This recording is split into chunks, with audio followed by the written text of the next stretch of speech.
Okay, I have started the recording, Donna. Okay, Commissioner Ye, would you like to begin the meeting? Yeah, I'm not sure if everyone knows, and sorry for being late. I'm using my iPad today.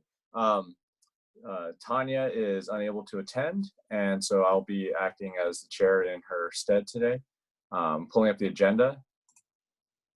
So have we done are we still doing the Pledge of Allegiance?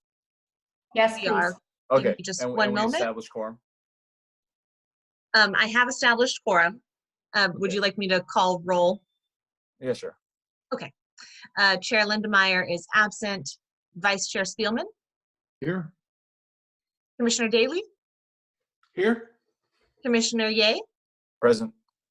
Commissioner Corrigan? Here. And Commissioner Morris? Here. We do have a quorum. And now I will. Yeah, you got the flag. All right. So why don't we begin? I pledge allegiance To the flag. to the flag of the United States of United America, States and to the republic for which it stands, which stands one nation, one nation, under God, under God, justice and liberty for all. justice for all.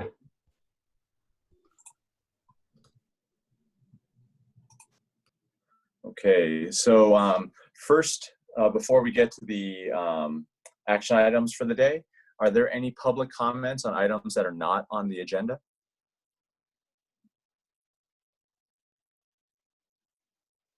I have had no requests for that. I'm looking, but I do have two hands raised, so I'm going to go ahead and unmute each of those people in succession. And Commissioner Ye, do you want them each to have 3 minutes? If there's only two, that's fine. Okay. I'm going to start with Russell Bartlett. Russell, I have unmuted you.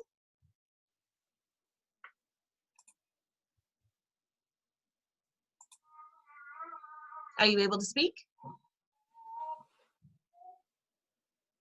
Do you hear me now? We do hear you now. Give me just a moment to start your timer. All right. And you may begin your 3 minutes. It'll take much less. This is only a technical question. I don't see my tile video playing and I don't see my camera. Maybe you're running that, Casey? So you actually wouldn't have a camera as a member of the public. Only the commissioners would be viewable. Okay, I understand. I thought this was a joint commission with historical and park and rec. So anyway, that's fine. Mr. Bartlett, this is Director Leahy. Yeah. And I just wanted to, just since you brought it up, this is a regular Parks and Recreation Commission meeting. This same item will be presented to the Finance Commission. I believe it's February 16th. And then later at the Historical Commission on, I believe it's March 23rd, 22nd, I think, something like that. So. Okay, that's fine. Thank you for the clarification. Okay, and the second person I had, actually now I have one additional, but the second person I have is Gary Hedden. I will allow him to talk now. Gary, tell me. Hello, this Great. is Gary Hedden, Los Altos resident. Welcome to the commissioners. Thank you for what you do. But I have two announcements from Greentown. One is the 500 Trees campaign that you may have heard about. Has started again. We planted 162 last year. We started round 2 this year and had to stop in December when the COVID cases started surging. We only planted 8 trees. Now we're starting and in small groups, and with we'll plant 2 trees on Saturday with a scout troop. And so my ask is if anybody wants to help me, let me know. Thank you for that. Number 2, with the help of Parks and Rec, Greentown is offering a class we call Lunch with Greentown. It is a new series starting February 23rd on Tuesdays and Thursdays for 5 weeks. It's free, and topics include electrify your home, good urban planning, why people drive, let's bike, the latest on waste and recycling, regenerative agriculture, environmental initiatives, plant-based eating, can art change our environmental consciousness, the circular economy about water, backyard cover cropping. It's a free series, and Special thanks to Bridget Matheson. She actually got me started on this. She said, Gary, how about a class for our winter catalog? Well, that's all it took. There will be an ad in next week's Town Crier, so look for that. And a big thank you to the Sereno Group for a grant to cover our outreach costs. It takes a team. For more info, go to our website, greentownlosaltos.org. Thank you very much.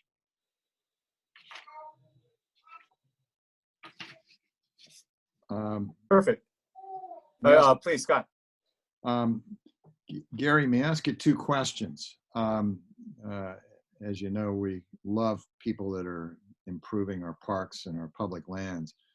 The trees that you plan on planting, are they all on public lands, or are you planting trees in people's homes that request them? So most of the trees are going to people's homes, and they actually will pay most of the cost. We do give a small reduction in the cost to help incentivize it. We are interested in planting in parks. We did one last year at Rosita Park, and this year I'm talking to Manny and Ron Renoso to get more than one planted down at Redwood Grove. So yeah, I'm open to parks. A big thing we did last year, and we're doing more of it again this year, is work with the schools.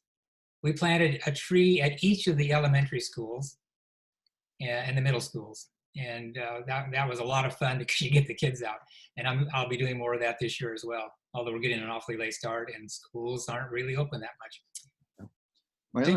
My other question for you is related to your lunch series. Are you planning on recording it? And many of their topics are of interest to quite a number of people, but they may not always be able to fit the time slots.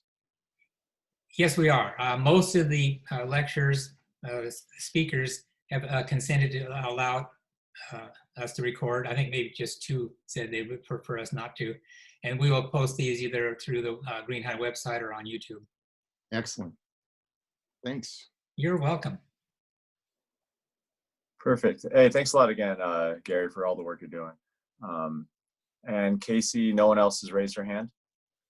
There was one person, but with a clarifying question, they are going to reserve their comment for item number 2. Okay.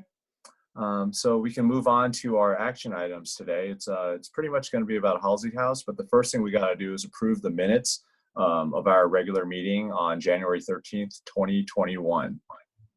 Does anyone have any issues with with Casey's draft?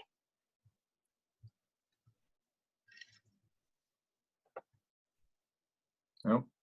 All right, Casey, that's the third time, right? Nice. I move to approve the minutes. Second. All right. Let's call for the vote.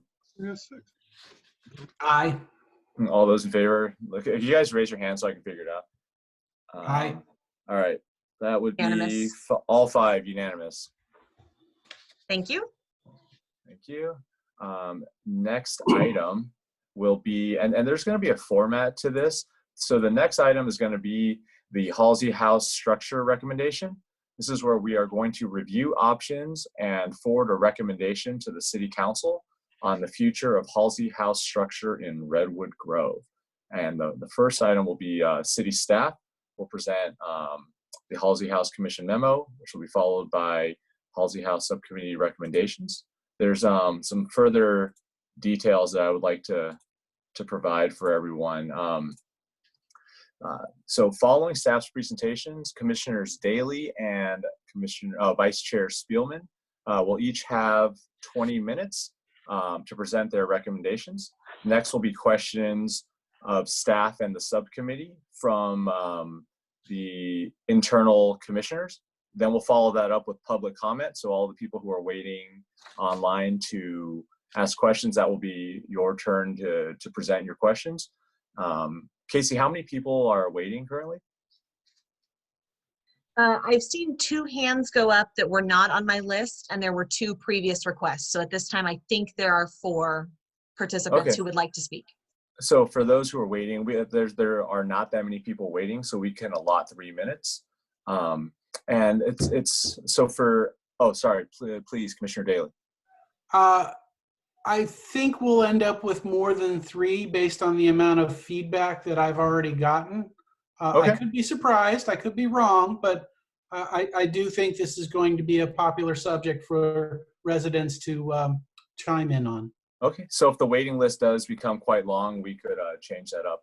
Please, Donna. Yes, I just wanted, before we get started, I wanted to let you know who all the city staff was attending this evening. So we do have interim city manager Brad Kilger. We have deputy city manager John Maginot. We have the community development director John Biggs. We have planner Sean Gallegos. We have special projects manager Dave Breeze, and the maintenance services director Manny Hernandez, and our council liaison representative is Sally Meadows. Thank you. Okay, thanks a lot, Donna. And I also want to make one more note, and it goes along the lines of thank you everyone for all of the comments that have been submitted to Parks and Rec prior to our meeting. I believe each and every commissioner does read all of them, or at least is familiar with what is said. So there's a couple themes that kind of arose from some of the questions and comments. And we want to note that for tonight's agenda item, we are not discussing programs or the Redwood Grove Preserve itself. The focus and the recommendation is specific to what to do with the physical structure of the Halsey House. That's what we're going to limit our conversations to. And if the commission cannot make a decision due to whatever our discussions are, then staff will take that information to council. Please, Vice Chair Spielman. That's not my understanding. I think that programs and facilities work together, and so we will address both in our presentations.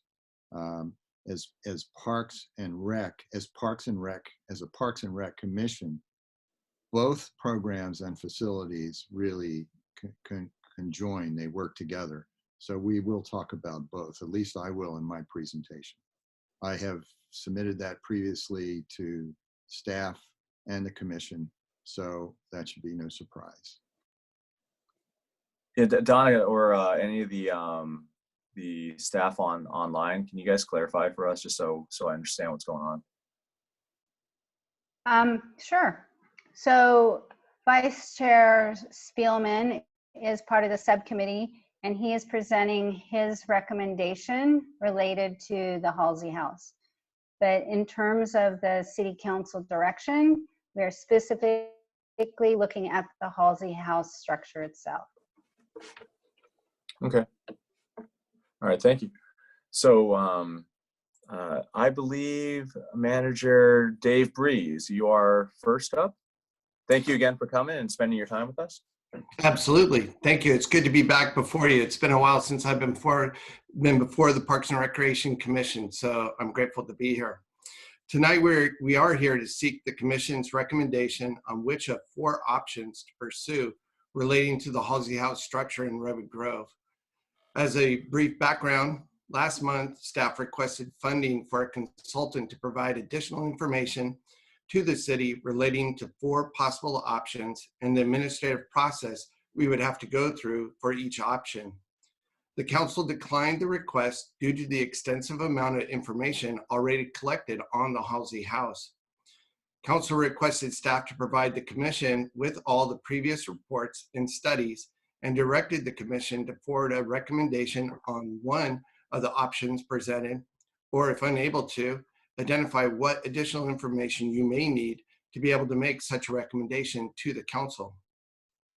We know everybody loves Redwood Grove and that recreation programs in the park are wanted, needed, and highly valued in the community. No alternative before the commission tonight would eliminate any recreation programming in the park. Recreation programs will continue no matter what. As you indicated, tonight's discussion item is specifically focused on the Halsey House structure itself and its future.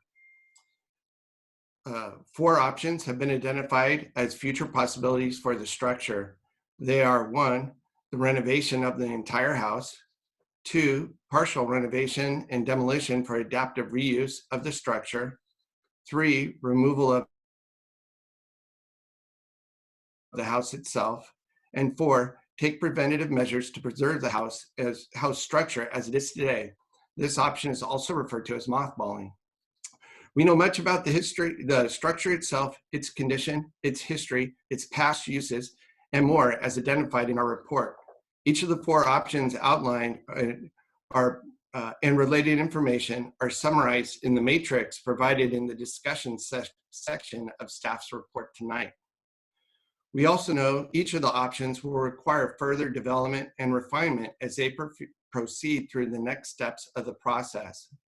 The goal here is to identify which option the city should pursue further and remove the other options from consideration at this time.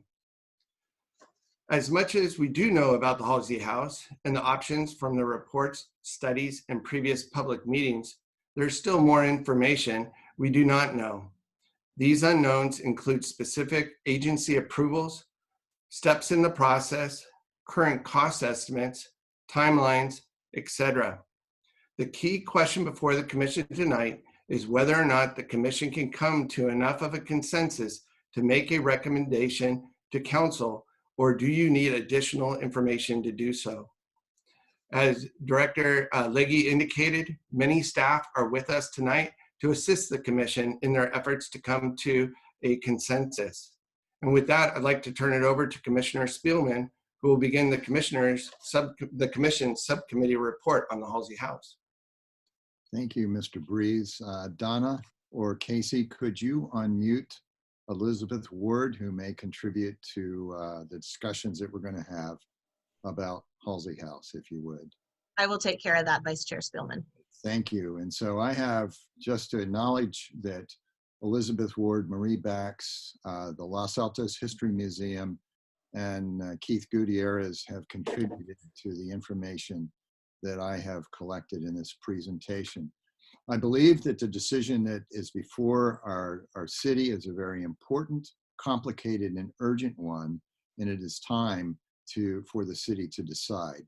As I've read the documents at least 44 times in the last series of years, the subject of Halsey House has been on the agenda of either council commissions or the Historical Commission or the Parks and Rec Commission. So it is time to decide. Now, the question that I think is most important is, are there potential programs that support the renovation of Halsey House?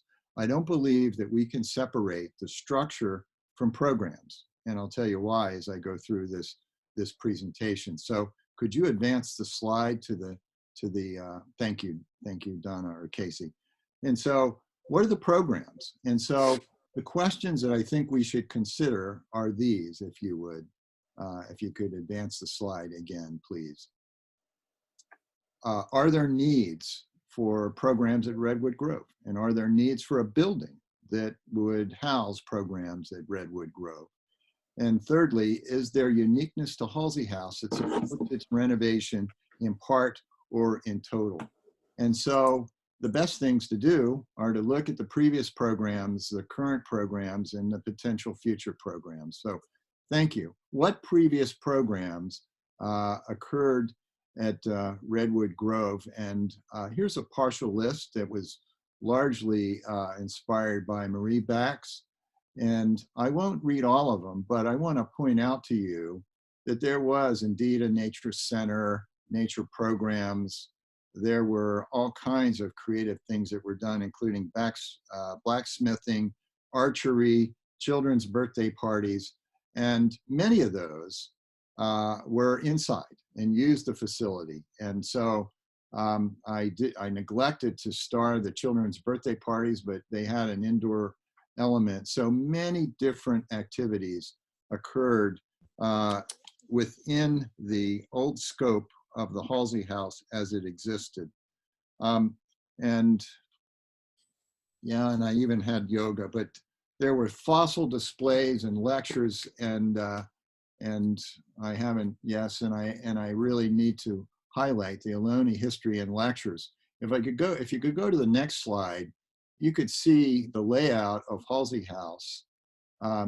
and you could see how it was used. There was a room that was dedicated to the Eloni culture, and there were lectures and show and tells there. There was a main room where they housed birthday parties and kind of central times together. There was a crafts room, a couple of kitchens, an animal room, a discovery lab.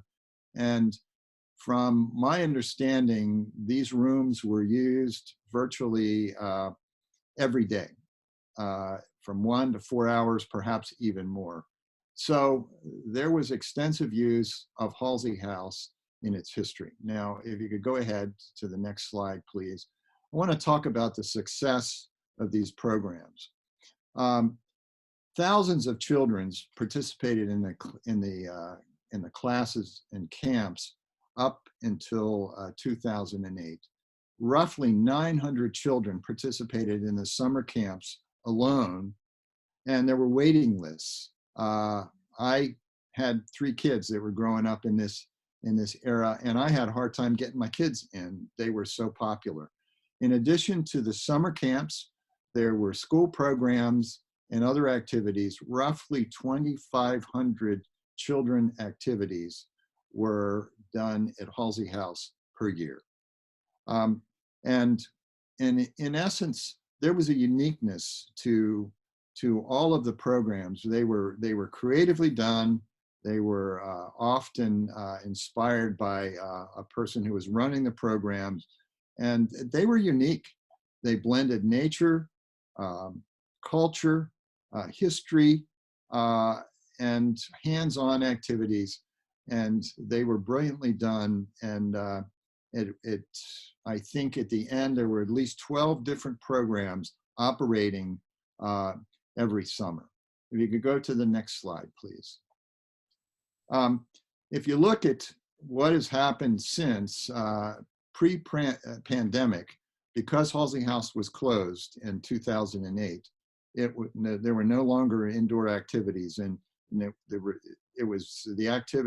programs were restricted to a nature camp, archery, birthday parties, archery lessons, and a few other activities. And I thank staff for offering the list of those, but that was kind of a rough idea of what has happened since. Now, those programs will not be eliminated, as Mr. Breeze has expressed, but as you look forward to the future, what is the potential of Halsey House? And if you want to look at the program possibilities, they are extensive. Nature programs for school-aged children could come back, and largely there's an indoor element. There was a room for animals where kids could go and look at the animals in cages, and even under supervision could touch animals. Kids talked about their experiences with rats and tarantulas and snakes. It's irreplaceable. It's unique to Los Altos. And so there were all kinds of conservation classes, as well as Native American programming, and even a blend of Los Altos history. That could be redone and reinstituted. There's potential for partnerships with the Los Altos History Museum and Grassroots Ecology to do things together, and staff has already looked at collaborative programs, and many of those would have an indoor element, or really would need some kind of indoor capability, like photography classes and yoga classes and art classes. They're really viable indoor elements of all of those. And music classes. There were guitar lessons that were offered there, and cooking classes in the kitchens, and birthday parties, and even memorials, seminars, and small events. And I just refer to staff's work. They came up with a number of very creative, insightful potential program possibilities. I want to give you some other ideas that would take advantage or would require a building. And I'd like to get into a little bit, just briefly, of our history. If you could go to the next slide, there's something that's inseparable about Redwood Grove and the Halsey family.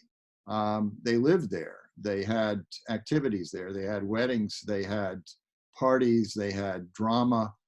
And an exhibit with the Halseys truly makes a lot of sense. And Emma Halsey herself was a pioneer in the thrust behind the planting of the redwood trees. And I think that's pretty unique for a woman in the 1920s and 30s having a vision for the environment. The next slide, if you would. If you could go to the next slide. There's the cultural history of Los Altos in this area. They did all kinds of activities. They did Shakespeare at Redwood Grove. And the culture of the 20s still, it's 100 years ago. And it's got some intrigue and some interest for quite a number of people. The next slide, if you would. You could look at the planting of the redwood trees, how it was done, what was the plan, what was the inspiration. Much could be done in the area of nature. And there's a vision to bring redwood trees to the grove because that's not their native habitat, and they are thriving, existing well even to this day. The next slide, please.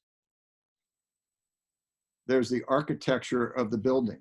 Some would argue that it's not important, but I believe that it's a bridge between the Spanish architecture and what we have today. And so I believe it's a link to, in California history, between what we had with the Spanish-Mexican influence and today. We have architecture and we have different elements of how they had their gardens and planted and had fountains and cared about nature. Next slide, please. Beyond that, if you go one more, please, to the Los Altos history. Los Altos has a very intriguing history, and I believe the Historical Commission knows much more about this, and certainly Dr. Elizabeth Ward does as well. But the University Triangle is near to Halsey House, and people would come into town, stopping at a train station nearby, and we were a whistle stop for workers going into the city and for people coming to summer homes in Los Altos. There's an interesting neighborhood history that could be depicted in a building at Halsey House. Next slide, if you would. There's not enough room for the art and the historical art of Los Altos. And there's been one suggestion through Dr. Elizabeth Ward that we could have an exhibit room of Los Altos history with art done by Annie Knapp Fitz, a local artist, and very beautiful stuff that we could bring in. And there's just not enough room in our city to do all of these activities. Next slide, please. Thank you. Then there's the Eloni Exhibits, and I'm sorry, I skipped a watercolor depiction, and there's local artists are doing incredible stuff, and we could exhibit their artwork if we had a building and space in a room to do that. Next slide, please.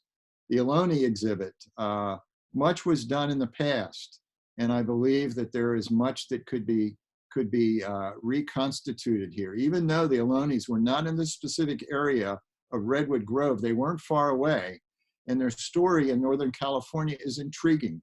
Their languages, their culture, their artifacts, how they lived, and a place for them makes a lot of sense. In fact, what's very intriguing to me is Keith Gutierrez, who used to be the manager of the programs at Halsey House, does a presentation in schools throughout the area. So the Eloni history is very interesting to many school-age kids. Next slide, please. And of course, the animal room. Kids get their first introduction to these exotic animals, and many still find their time historically at Halsey House when it was operating is a treasured time. Next slide. So which of these programs require a renovated Halsey House? Well, at least item number 2, and item number 4, the 20s era and architecture do. But if you go to the next slide, there are many other programs, and these are just a sample of programs that would benefit from having a building. You have no building, and these programs would not be possible. So let me offer some summary thoughts if I could. Redwood Grove and Halsey House together have provided a unique experience to our children. We're looking at easily tens of thousands of kids have had experience, over the years. And Redwood Grove clearly would not exist if it wasn't for the Halseys. So there is an intimate connection between the Halseys, Redwood Grove, and perhaps Halsey House. Something was especially visionary about the Halseys' planting of the redwood trees, especially done by a woman at that time.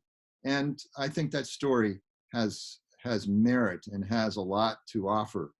The history of the family and the era is worthy of consideration to preserve.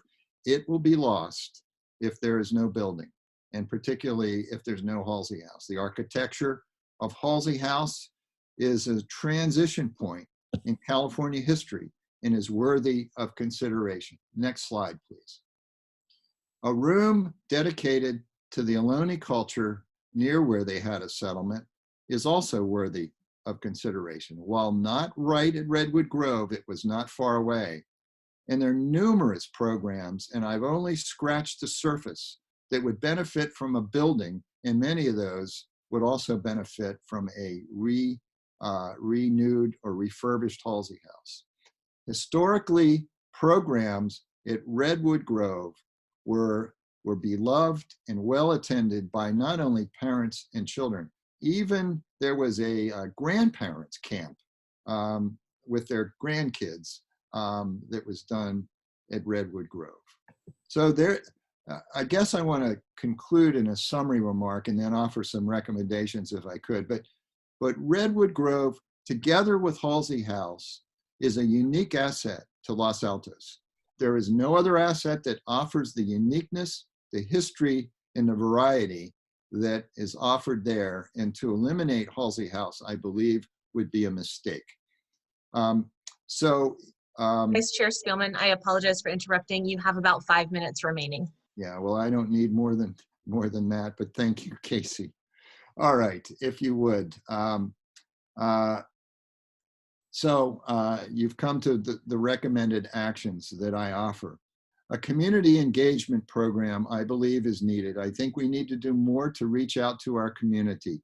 If I could suggest to you, as I've compiled the notes, roughly 2.5 to 3 to 1, the responses about Redwood Grove and Halsey House have been in favor of restoring Halsey House from the ones that I've received. There are reasons for us to work with the other commissions, especially the Historical Commission and Los Altos History Museum, to coordinate our programs, because we could do a lot of complementary work together. And beyond that, the Finance Commission and staff and our engineers, our quality engineers on staff, need to look at the feasibility of doing a full restoration or adoptive reuse of Halsey House. That is certainly one of the key recommendations that I would offer. And finally, I believe that we would be well within our, I believe, our strike zone to really considering reinstituting some of those special programs that were so meaningful to our children throughout the years. I'd like to offer, maybe if you go to the next slide, there it is. The next slide, if you would. Other important information beyond the scope of park. While park needs to focus on programs and facilities, they work in conjunction, they're inseparable. The landmark status and legal issues are an issue beyond our purview, as are the engineering requirements for key alternatives and other inputs from our historical experts. A cost assessment is vital And so I give you what I see is what our mandate is as Park and Rec Commissioners. We want to look at buildings, but we want to look at buildings within the purview of the programs that fit in the buildings, whether that is Halsey House or refurbished Halsey House or a new building. Many of the programs that we offer or could offer and should offer fall within the need for a new building similar or a reconstituted Halsey House. So may I conclude with one testimonial, and we've received probably close to 40. And I care to read this, but you can read along with me if you care. This was from a camper. My varied experiences at Redwood Grove and Halsey House in many ways shaped both my childhood and my passion for the outdoors. The world is changing. Historical buildings are being tastelessly renovated in preference of cement and minimalism, and it harms the sense of wonder and community that makes Los Altos so special. Ecological preservation is just another flavor of this culture. Redwood Grove is a place where kids squeal, holding their first spiders and snakes, watch in amazement as the tannins and redwood cones turn water red and connect with their friends and community in ways that are rare and beautiful. To tear down a center of learning, exploration, and nature would be unconscionable. That's what I have to offer. Do we have time for questions and answers? Or yes, from Scott, we're going to save that for after, okay, when everyone else has had a chance to present. Thank you. All right, perfect. Thank you, Vice Chair Spielman, for your presentation. I believe Commissioner Daly is up next. And again, just to remind you, you got 20 minutes, and I believe Casey is keeping the time. Thanks, Scott. Thanks, Commissioner Ye, staff, and fellow commissioners for being here. Has everybody had a chance to read my report before this meeting? Yes. Scott, have you read it too? Okay. Oh, yeah. So my intention with this presentation is not to read the report again or to present slides. I'm going to go through my executive summary, and I probably won't take 20 minutes because I'm going to cut right to the heart of the matter. Oh, sorry, Commissioner Daly, can I interrupt you for a second? Sure. Sorry, and I'll reserve your time. We were, oh, there he goes. There's my alarm on that. We received a question and answer online where it says, I don't understand why the commission caved on the rule to not discuss programming. This presentation is loaded with ideas that aren't needed. Thank you for your comment. It's not that we are not planning on discussing programming. Vice Chair Spielman is entitled to give his presentation as he feels fit. I believe Commissioner Daly is still under the marching order of not to discuss the programming. But again, Commissioner Daly, you're free to express your opinion. So, Thanks. You know, it was actually my interpretation after attending. Hang on, Scott. Scott. I just wanted to comment about Young. I wanted to comment about Young. Yeah. Okay. So do I. So excuse me. I was never given a marching order not to discuss programming, so I don't know where that came from. So that is completely. Well, I'll share with you. In the last city council meeting, that's specifically what was said. In fact, city council said our professional staff is so good at programming that if we built an igloo on Main Street, they'd program for it, and we don't want to hear about programming. That's what the city council said. So, you know, I spent a little bit of time discussing programming as a opportunity cost issue, and I think under that context, what you've done is appropriate because you know, the value of the asset is intimately connected to the programming that you can deliver there. So I understand where you're coming from. But the reason we have two separate reports is because we could not agree on an approach. And I tried to be as literal as possible in my response to the city council. Now, before I get into the executive summary, I also want to say that the notion that this particular commission should only consider program and should not consider engineering costs or historical value of the structure is absolutely preposterous. Our duty to the community is to be up to speed and informed on all issues pertaining to parks and recreation, just as we were when we took on an environmental issue to move the city toward no longer using glyphosates in the parks. And then we did interface with the Environmental Commission on that issue, but ultimately it was our motion that advanced that cause. So I don't profess to be an expert on engineering or on history, but I do profess to be able to read the voluminous material that has been produced, over 200 pages of reports that I sifted through to distill for council what I believe the commission should advance as a recommendation. So with that said, here we go. Yeah, and sorry, but Vice Chair Spillman, I'm not trying to comment on your presentation. I think it's great. I'm addressing a question and answer from the residents. So, point one, Halsey House has deteriorated beyond repair. And I'll go into some of the supporting material for these points, but let me list the points first. 2, the structure is contaminated with mold, with lead, with asbestos, and with rodent feces.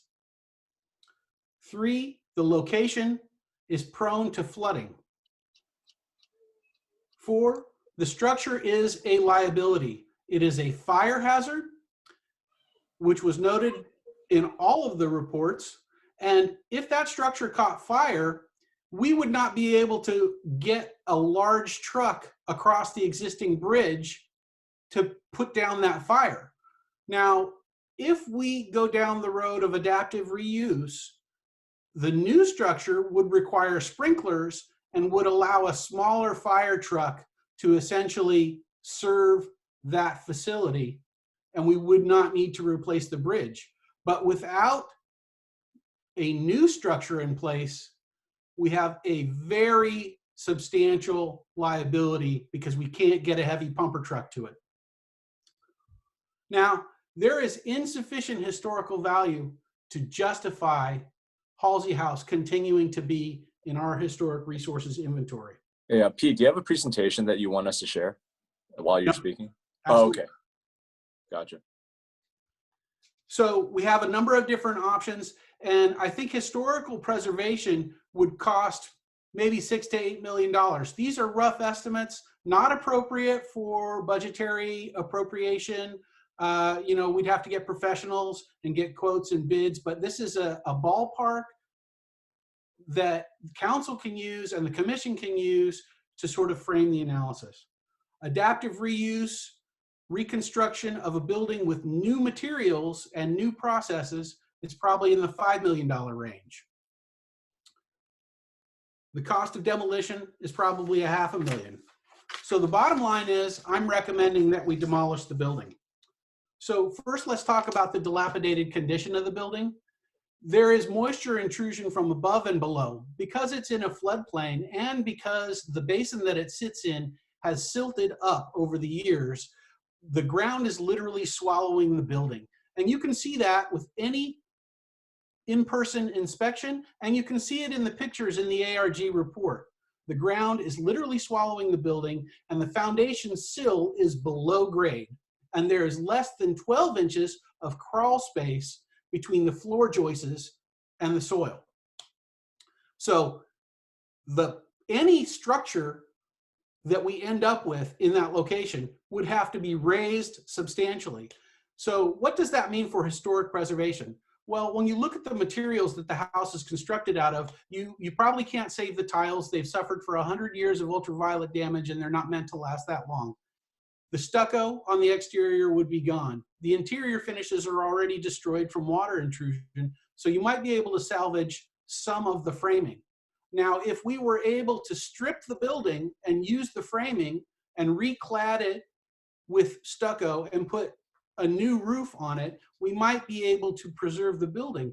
But coupled with the fact that it has to be lifted up several feet, make that highly problematic.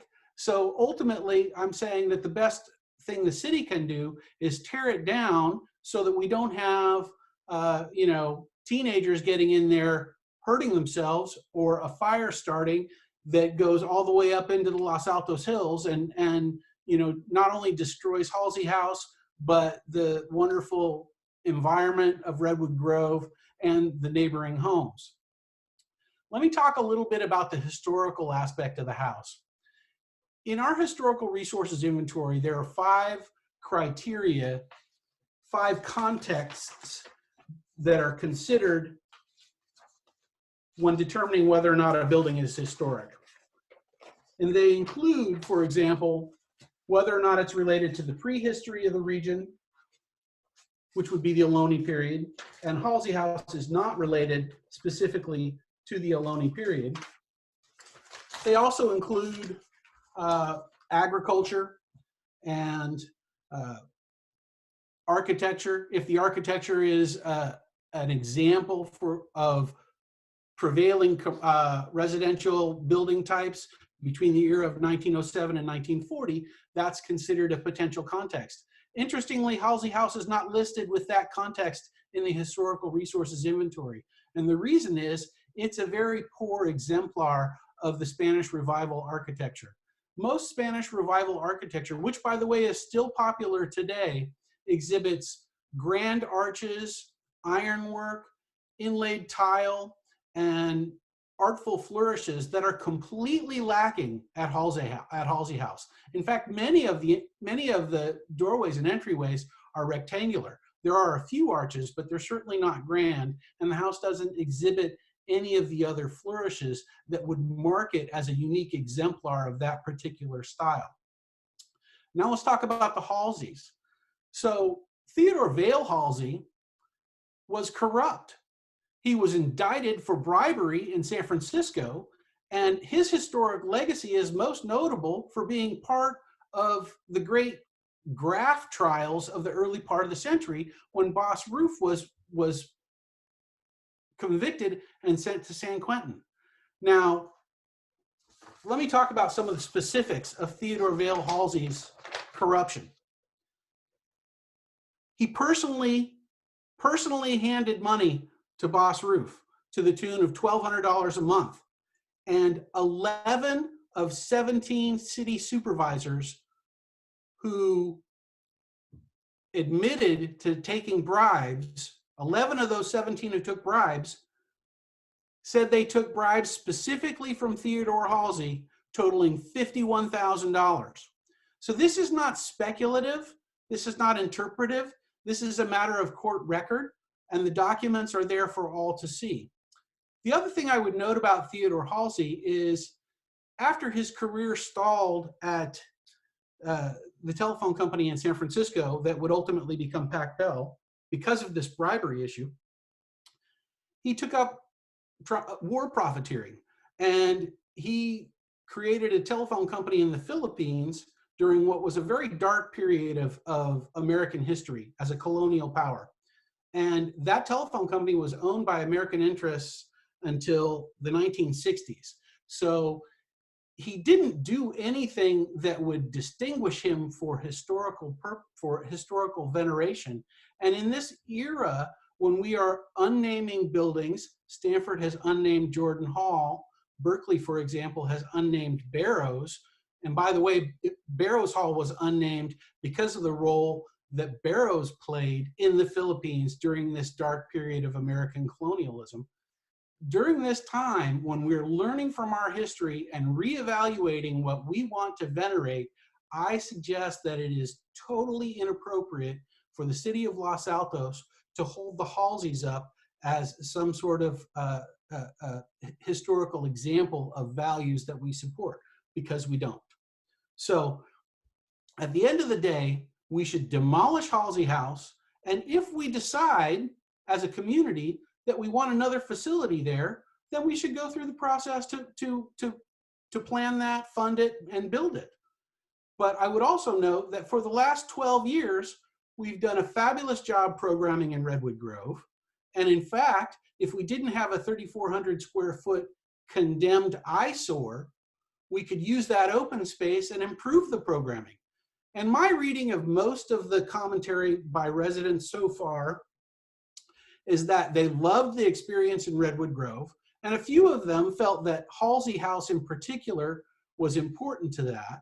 But many of them, many more of them, in fact, talk about the Redwoods. And that's truly the legacy of Emma Halsey. Although it's not like she planted them herself, she had her Japanese gardener do it. The Redwoods will still be there when Halsey House is gone. And so that legacy is one that we can continue to celebrate and program around for the benefit of our residents. But what we need to do now is demolish a non-historic building that probably shouldn't have ever been added to the historic resources inventory to begin with.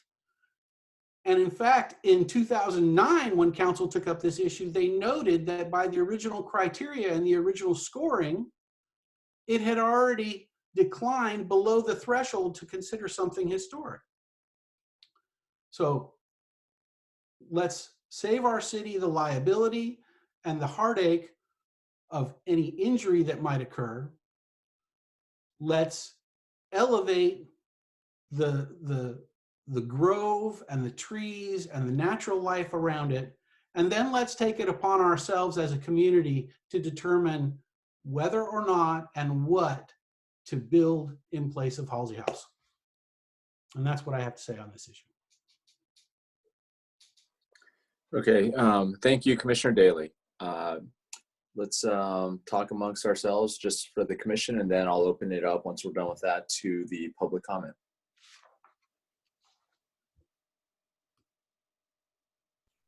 And thanks to Vice Chair Spielman. Thanks for both of your guys' presentations. That was nice. And actually, if the residents of Los Altos have a chance to take a look at their hard copies, there's a lot of content in there, including that of, was it Commissioner Lang, I believe, and Breeze. It's all on our website, and if you want to take a look, I highly recommend it. Please, Commissioner Corrigan. Yes, I had a couple comments. One item I wanted to clarify, at least I had seen in the literature from the city from a 2009 memo, and I think it's crucial to the evaluation, was that there was a quote that there were 6,000 children visiting each year, 6,000 children annually visiting through school year programs and summer day camps. So absorb that figure for a moment, and then 2 years later, that number dropped to 830 total. The only things that changed were Halsey and the departure of Keith Gutierrez. So I think a key item here to consider is what is the volume of visitors we want to the Grove. I would call that 6,000 a resounding success. And I had separately heard from, I know Vice Chair Spielman had mentioned 2,500, but I heard from Keith Gutierrez that it was 2,500 for summer camps only. So if you do the math on that, the key point I'm getting at here is, do you need a facility? When you have that volume, if you have 2,500 in the summer, that's 250 a week, that's 50 a day. You need a facility that can handle 50 minimum. And I looked at if you look at the Halsey House occupancy, it's 202, but I'm not saying we need a space for 202. When we get into facilities planning, I'd like us to consider that part closely, the actual size of what we want to aim for at the Grove. And is it a youth program oriented thing? If it is, 6,000 seems like that could easily be supported with local schools and the community.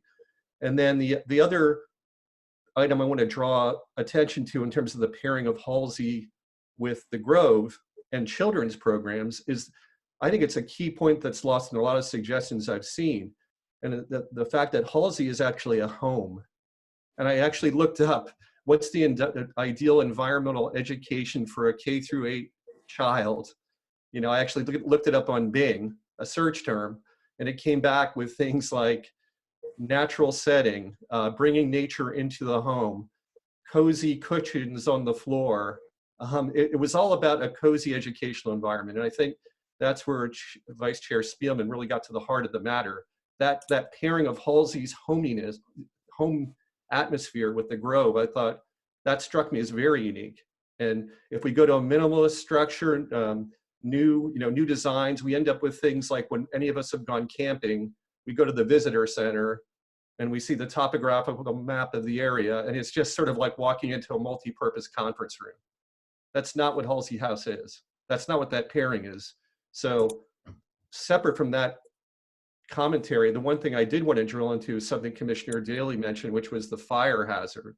So I would like to, whatever we decide here, I want to make sure we factor in what would happen if there were a fire at Halsey. I certainly agree with the sprinkler systems or whatever we choose for the building. We have to have the right approach to, because I think that's a showstopper if there's a chance of not putting out a fire. So those are my initial observations.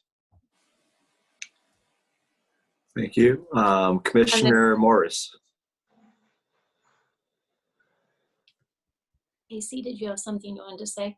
I just wanted to make sure that we were using this time for clarifying questions of either Commissioner Daly, Vice Chair Spielman, or of Special Projects Manager Dave Breeze, who all gave the presentations. And then we do have 5 people on the list for public comment before we begin discussion between the commission. Then I'll wait, because I have discussion items, so I'll wait. Okay, maybe I have a quick question for and basically anyone. Since 2008, 2009, when the program ceased to exist at Halsey House, did they port over somewhere else, or were they just eliminated? I'll take the lead on that one. I was the city's Parks and Recreation Director at that time. And so that's my background with this commission and with the city in doing that. And so Keith was the city's contract naturalist at that time and ran those programs that were out there. There was a conscious decision at that time that the school programs, should the city be doing the school programs out there, or should we model the same programs after what's happening over at the History Museum? And so there was a discussion that was had at the commission level and at the staff level as far as should we be supporting that with the schools or not? And the decision was made not to have that at the park itself. And that's why those programs discontinued being down there.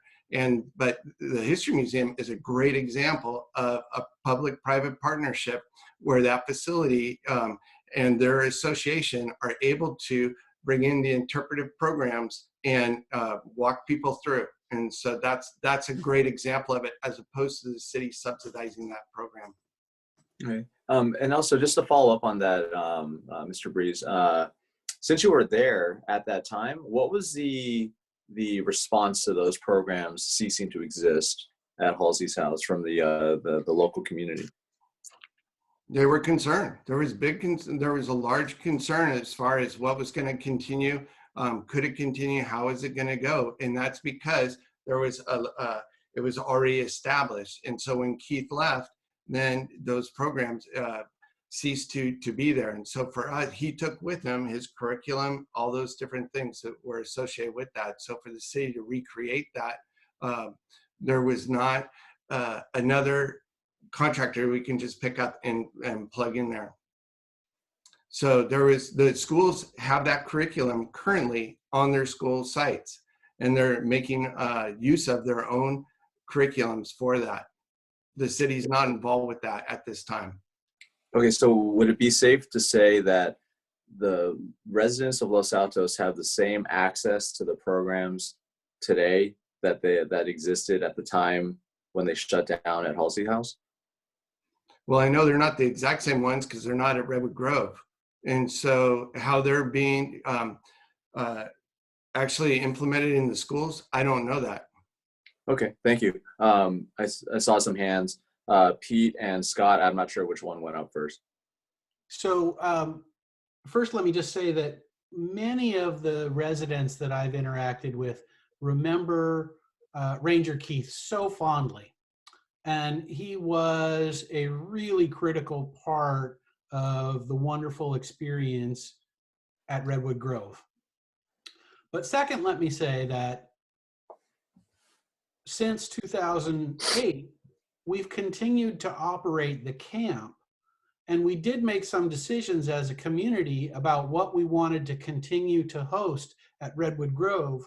And we do need to make those decisions ongoing in light of the fact that Redwood Grove is a nature preserve.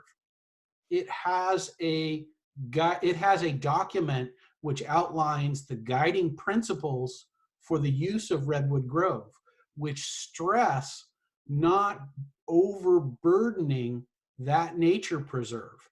So to a certain extent, the scarcity of slots in that camp is a direct result of being in compliance with the strategic vision for Redwood Grove as a nature preserve.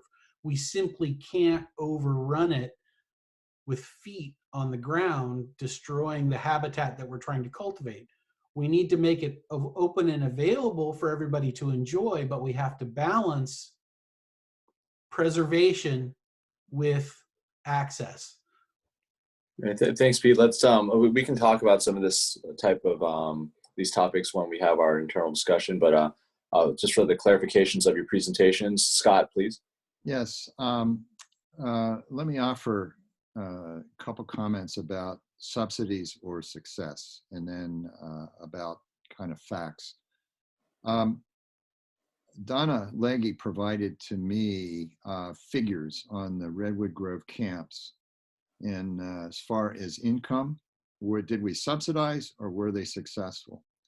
Income in 2008 was 155,000, 2007 185,000, 186 in 2006, and 180 in 2005.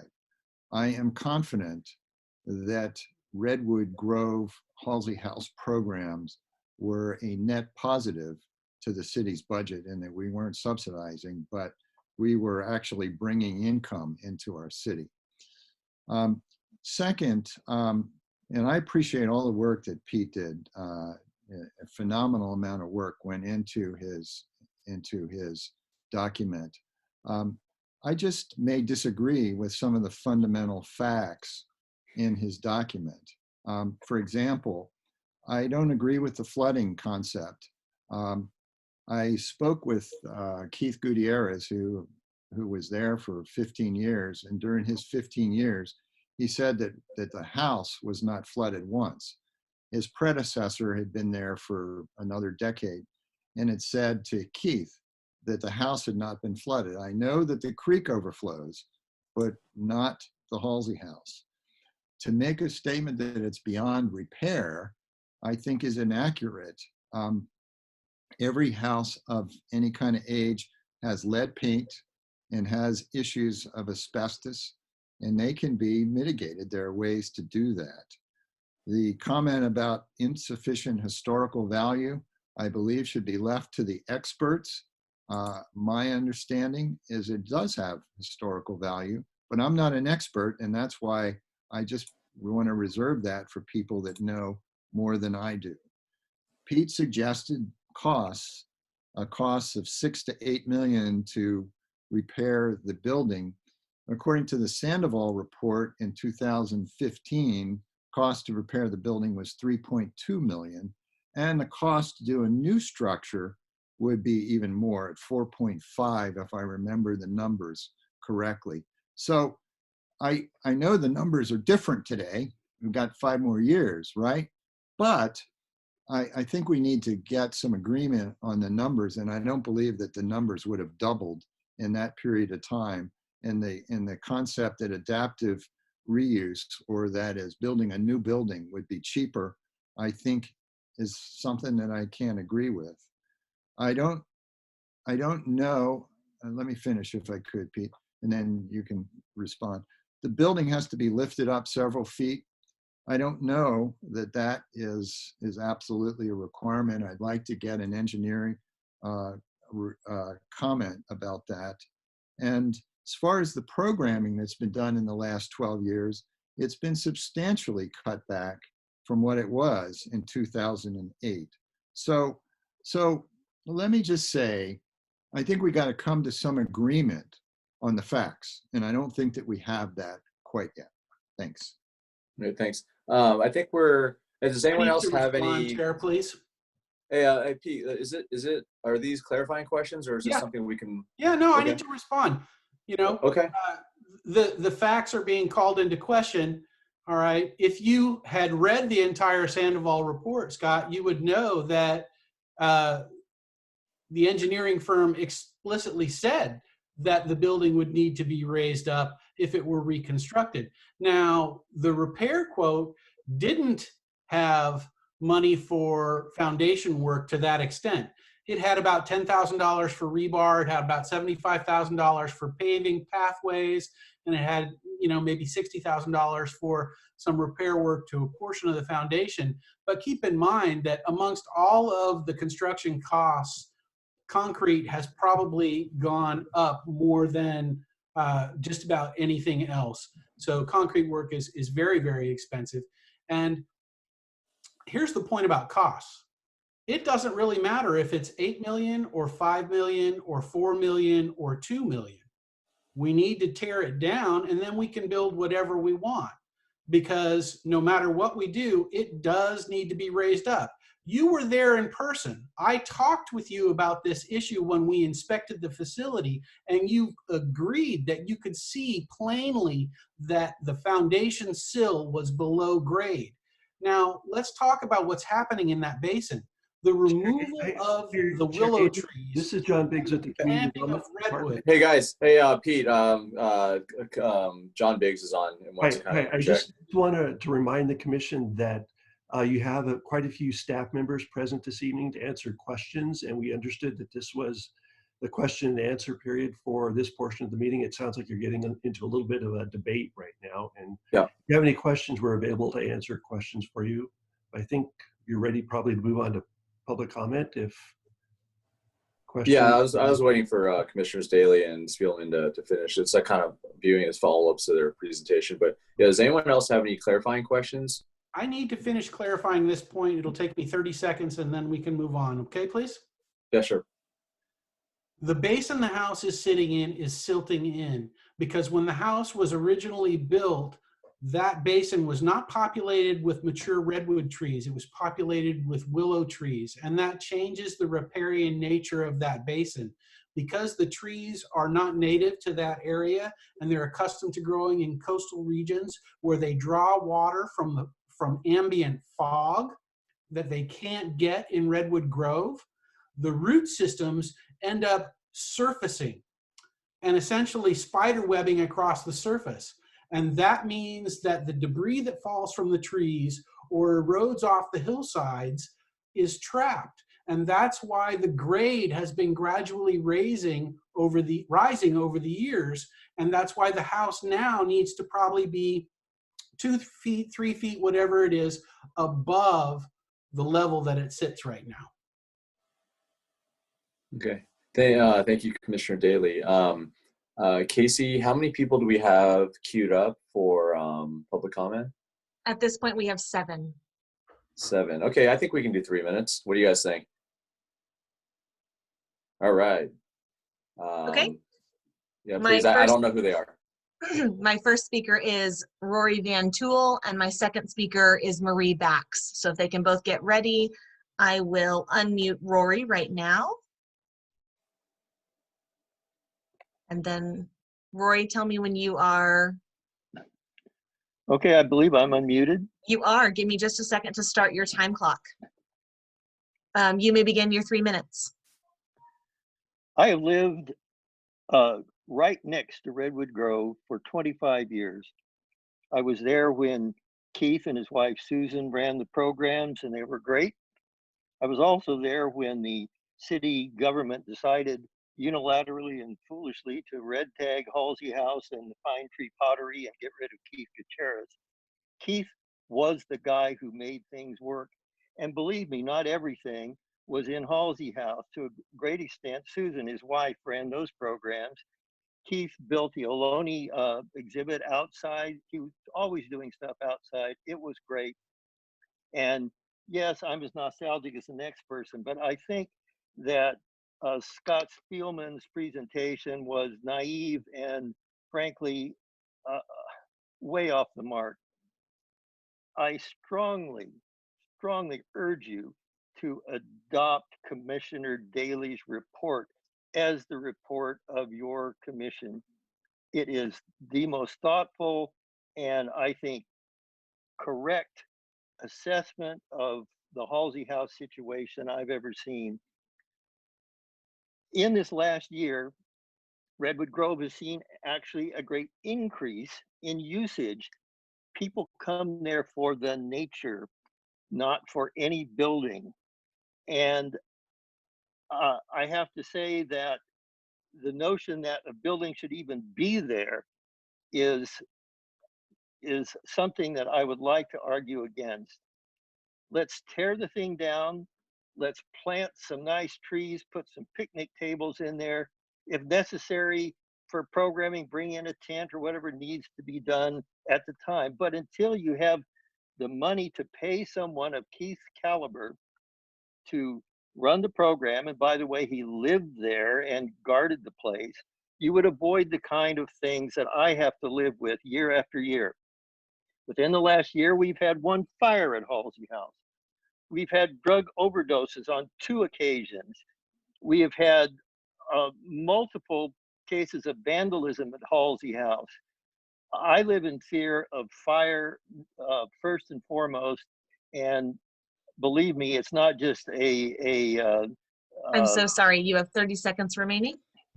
It's not just a far out concept to me. It's very real. So I beg you to please adopt Commissioner Daley's report as your report. You can do no better, and it is exactly the thing that the city needs to do and this commission needs to do. Get out of la la land and get real. Adopt Pete Daley's report. Thank you. All right, thank you, sir. Before we have the next public comment, Casey, just to clarify, this isn't, I know it kind of seemed like it, that the way it's set up with the 2 presentations, it was kind of like a debate style format. I don't believe that was the intention. I know it kind of seemed like it, but we're not here to adopt either commissioner's report. As a commission, I believe we're here to make a recommendation to council, which can incorporate their reports, information from the staff here who are going to be great resources. But we're not just going to say, hey, we're going to go with Scott or we're going to go with Pete, let's vote. That I know it seemed like that by the way the presentations came off, but we are here to make a recommendation based on all the facts and opinions that we each bring to the commission. So please, Casey, sorry about that. For the next speaker, sorry for taking some time. Not a problem. I will go to the next speaker, which is Marie Bax. Give me just a moment. Marie, I have allowed you to talk. You may have to click to unmute yourself. Can you hear me?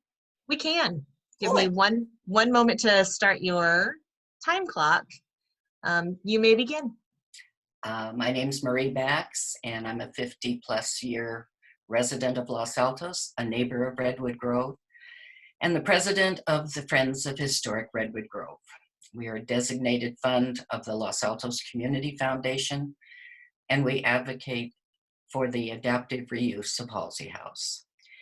The Halsey House is an important asset to the Los Altos community. In addition to its deep historical ties, it provides a unique learning environment nestled in a nature preserve. The Redwoods' native California habitat and creekside setting of the Halsey House provide a wonderful opportunity to offer high-value programming for children and adults. I will not go into all the rest of my presentation because I did send it to you, but I have past programming and I have future programming. I've talked to Keith. I've we had 3 resident naturalists before Keith. Obviously, none of them were the caliber of Keith Gutierrez. I have put down possible future programming here, and I have provided Donna with other programming that I can remember. I was also a member of the Recreation Department on a part-time basis for 23 years. So also, when I read Mr. Daly's report, I read about the fact that the house had flooded. So I went to my old cronies, all retired from the city of Los Altos. Some of them from the maintenance department, some of them from engineering, and some of them from community development. We had to replace the bridge because the other one that was not in the same spot washed downstream. And so this one was built to accommodate certainly the trucks from the municipal service yard. None of them ever experienced any water inside the Halsey house. The creeks did overflow. I was down there when they went over the bridge. Marie, you have 30 seconds remaining. Thank you, Casey. And it did not reach the Halsey house. I just want you, the Halseys were, Emma Halsey's maiden name was Wright. And maybe we should look into the Wright family history in Santa Clara Valley. And I think that Dr. Elizabeth could speak to that too. But please read my programming information. Thank you. I think that's it. Thank you. You're welcome.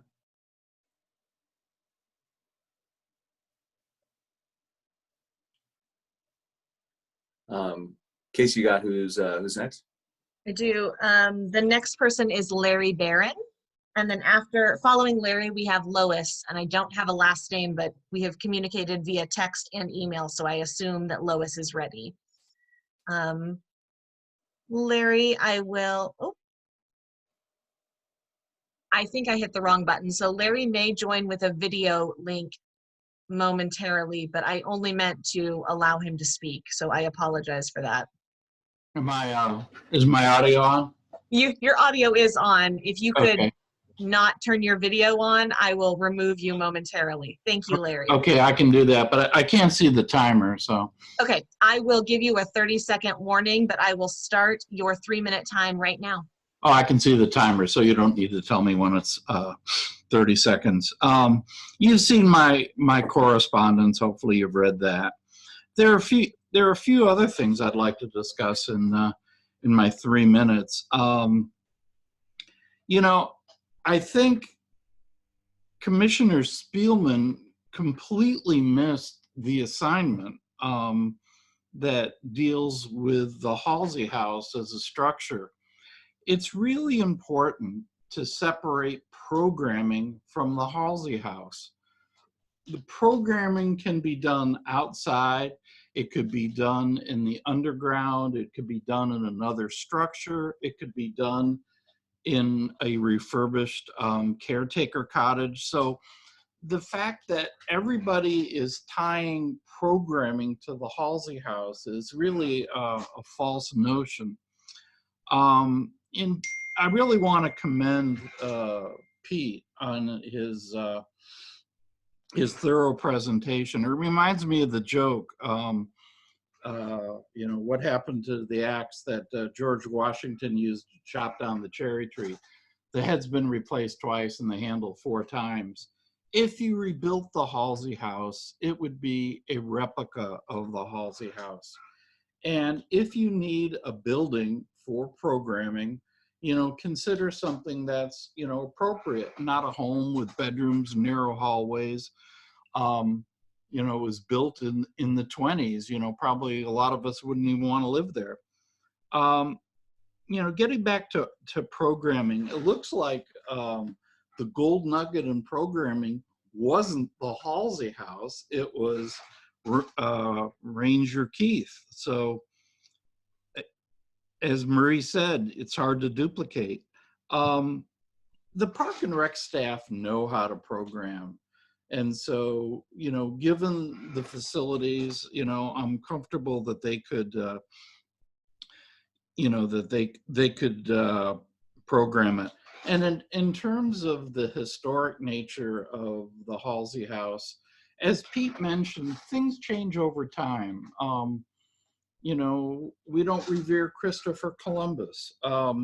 They're changing the name of, you know, 10 military bases to remove the name of Confederate generals. So over time, historical reverence to past things change. Thank you very much. Thank you very much. Casey? Our next speaker is Lois, followed by Tim. Lois, I have allowed you to speak now. Hi, Casey. Can you hear me? I can. Wonderful. Thanks so much. Thank you to all of you for giving me the opportunity. I am a parent of two grown kids. They're now in their 20s. And I just cannot stress enough the impact that the programs at Redwood Grove have had on both of my kids. They have a greater appreciation for nature, for camping, for the environment, and frankly, for all things non-electronic because of their experiences at Redwood Grove. They learned how to make candles and all kinds of crafts in Halsey House. That was an integral part of the experience. Both of my kids enjoyed at least 2 birthday parties of their own at Redwood Grove, and they attended countless others. All of those birthday parties began inside Halsey House. That's where they sang songs, where they pet weird animals and birds sat on their shoulders and they touched snakes. That all happened inside Halsey House. In addition to all the birthday parties, as a family, we attended the family weekend events. Both of my kids were involved in scouting also. Events were held at Redwood Grove. I was a working mother, and when my kids were growing up, and enrolling them in quality program was of paramount importance to me. And I knew early on that I had to jump on that enrollment as soon as the programs opened. If I waited even a day, I knew that those programs would be full. I urge you to bring back the wonderful, unique jewel that Los Altos enjoy in Redwood Grove programs, and in the wonderful house where, as a parent and with my kids, we shared so many pizzas and so many birthday cakes. I would urge you please to bring back the level of programming that my children remember as a special part of their childhood growing up in Los Altos. Thank you so much for your time, and thank you for the attention that you're paying to something that's so important. And I just heard someone else speak, and I'm very much in favor of restoration of Halsey House.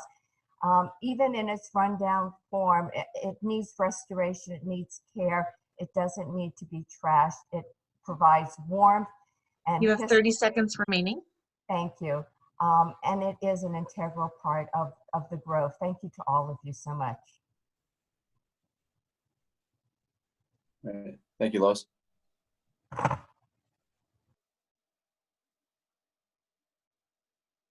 Our next speaker is Tim, followed by Gary Hedden. So I will unmute Tim at this time.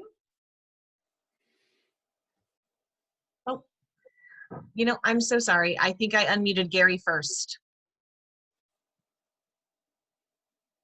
I can go if that's okay. Okay, we can switch the order. I apologize, Tim. You will be after Gary. Hello again, Gary Hedden. I'm actually on the board of both the History Museum and Greentown Los Altos, so I have a keen interest in both history and environmental issues. And Redwood Grove is a treasure, and the Redwoods are there because of the Halsey family.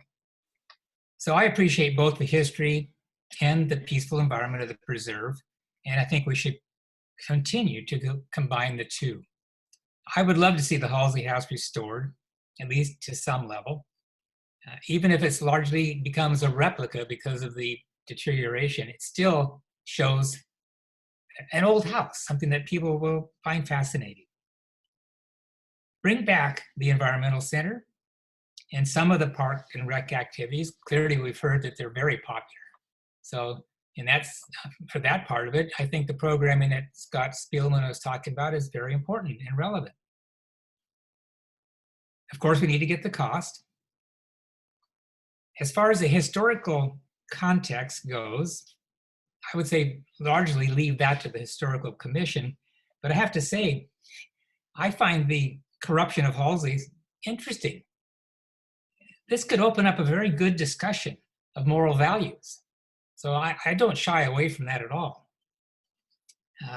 So in summary, let's try to restore it, or at least part of it, and bring it back. Thank you very much.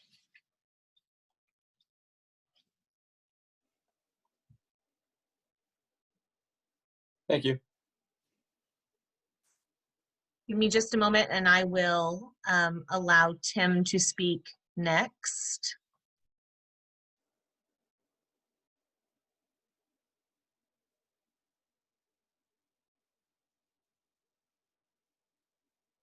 Okay, Tim, you should be able to unmute yourself.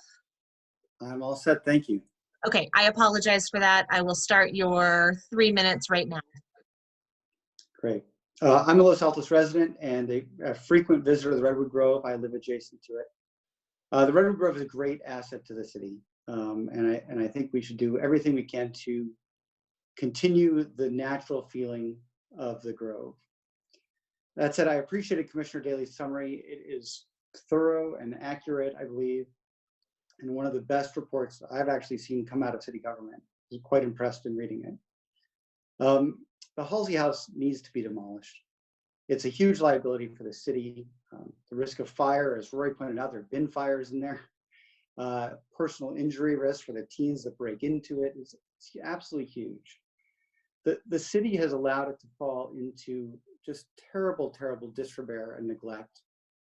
And I do wonder, for those that argue to preserve it, what has happened over the past 12 years? We seem to have had a chance to try to save this building and no one has done it. The ground is swallowing it. Fixing it now will cost multiples of what it would have a decade ago. There is really no rational choice but to tear this building down. Now, as for the programming discussions, much of that can be handled outdoors. And I do want to point out that I think that there's been an attempt to conflate the excellence of Ranger Keith and the Halsey House. They happen to end simultaneously. And I think it makes it easy to not understand what the real driver of the engagement in Redwood Grove was. And it was Keith, not the building. I believe many of those programs can be executed outdoors. Many have been for the past 12 years, a period when my son attended Redwood Grove Camp and loved it. He would have been a CIT this year if it weren't for COVID. And so I think there are lots of opportunities to do things outdoors. I also think that there have been some great suggestions of how to use the garden house and the underground, which are existing spaces that may be underutilized as a way to bring space, given that there's a clear pathway between the Redwood Grove and Shoup Park. I think that the letters that suggest that there's some chance of cement and minimalism going in at Redwood Grove is just fear mongering, and no one really believes that's on the table. Redwood Grove is a nature preserve. It doesn't need to be over-programmed. It should be a peaceful place to enjoy nature. And I encourage you all to be responsible commissioners, both in terms of the safety and financially, and make the decision to remove this hazard as soon as possible. Thank you.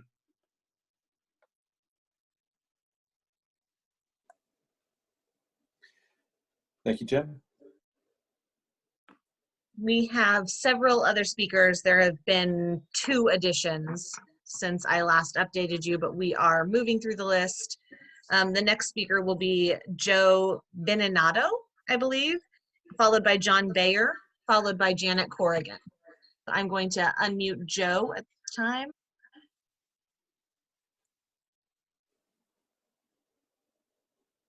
Can you hear me? We can hear you.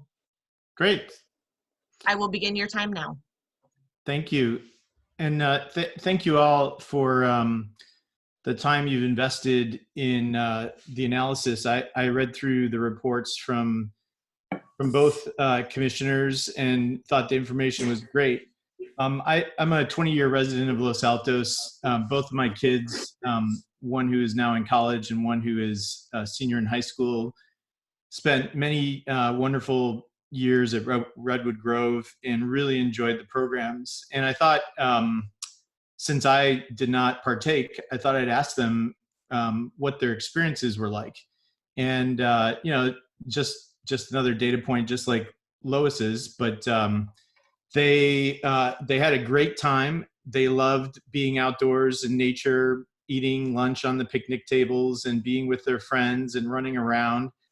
And a lot of that magic came from Ranger Keith. And I don't think we can underestimate the impact that Keith had on the programs as well as the children who attended the programs. I was very sad when in 2008, when he was somewhat unceremoniously told to get a liability policy, and that was before all of your time serving, but it's just unfortunate that that came to pass and he left. I do think that, when I asked my kids about the Halsey house, neither of them knew what it was, other than my daughter, who said, "Oh, you mean that scary house that eventually was run down and boarded up," or whatever. I forget exactly how she phrased it, but that held no value to them in the experience that they had at Redwood Grove. So, I think we've heard words like treasure and jewel, and I think those are applied to Redwood Grove and the experience with Keith, not to the physical structure of the Halsey house. I think, given what's going on with COVID and with our budget and the millions of dollars we're spending on frivolous lawsuits and just wasted taxpayer money, I cannot conceive of us spending millions of dollars to try and renovate a house that's in a floodplain. Whether or not it's flooded recently, it's still located in a floodplain. I'm sorry, you have 30 seconds remaining. Thank you. And so, there are multiple ways to offer great programming there. The garden house basement could be utilized as a launching point. The caretaker house where Keith lived could be torn down and renovated or put up a new structure. I just think we need to think outside of the box and not get attached to this building that is a hazard and needs to be torn down. Thank you very much.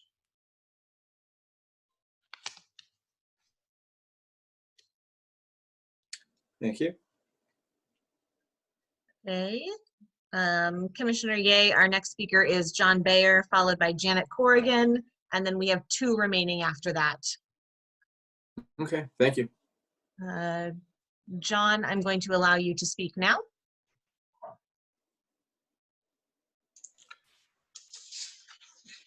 All right. I appreciate that some of you may have legitimate questions about the historic significance of Halsey House and its place as a city landmark, or the estimated cost to adaptively reuse the building. But those questions can and should be answered by historic and financial commissions, supplemented by professionals with recognized expertise, not someone who wants to make a guess. Mr. Daly's report has significant factual misstatements, and his conclusions are therefore not supportable, as I outlined in my report, which I believe you have a copy of. It was reviewed by a professional architect, so it is not simply an opinion. It would be interesting to hear what Mr. Daly has to say about Paul Schaup, because Paul Schaup probably deserves the same comments relative to the Halseys. And while I am not against renaming Halsey House, perhaps we have to rename Schaup Park and think about who actually was the father of Los Altos. Frankly, I don't know how we can determine what happens to Halsey House unless we look at programs and facilities. The question before us is whether the programming that existed at Redwood Grove prior to the closure of Halsey House should be reinstated, If so, what facilities are needed? And could Halsey House, appropriately renovated in part or whole, fill that need? That sets the stage for the Historic and Financial Commissions to do their work and ultimately make a recommendation with all the necessary questions answered that can be forwarded to the City Council. Over the past 13 years, Halsey House has been closed and programming has been severely curtailed at Redwood Grove. That is a fact. Over 11,000 of our children, residents of Los Altos, have missed an experience, the opportunity not only to take part in a summer camp at Redwood Grove, but to get the experience not only of the outdoors, but also the indoors. And it goes beyond simply Keith. It goes to the environment and the feel. They deserve better, and you can help change that. Please support a reinvigorated program at Redwood Grove and recommend that Halsey House be an integral part of that. You do it for your children, for your neighbors' children, and for posterity. Thank you very much. Thank you, John.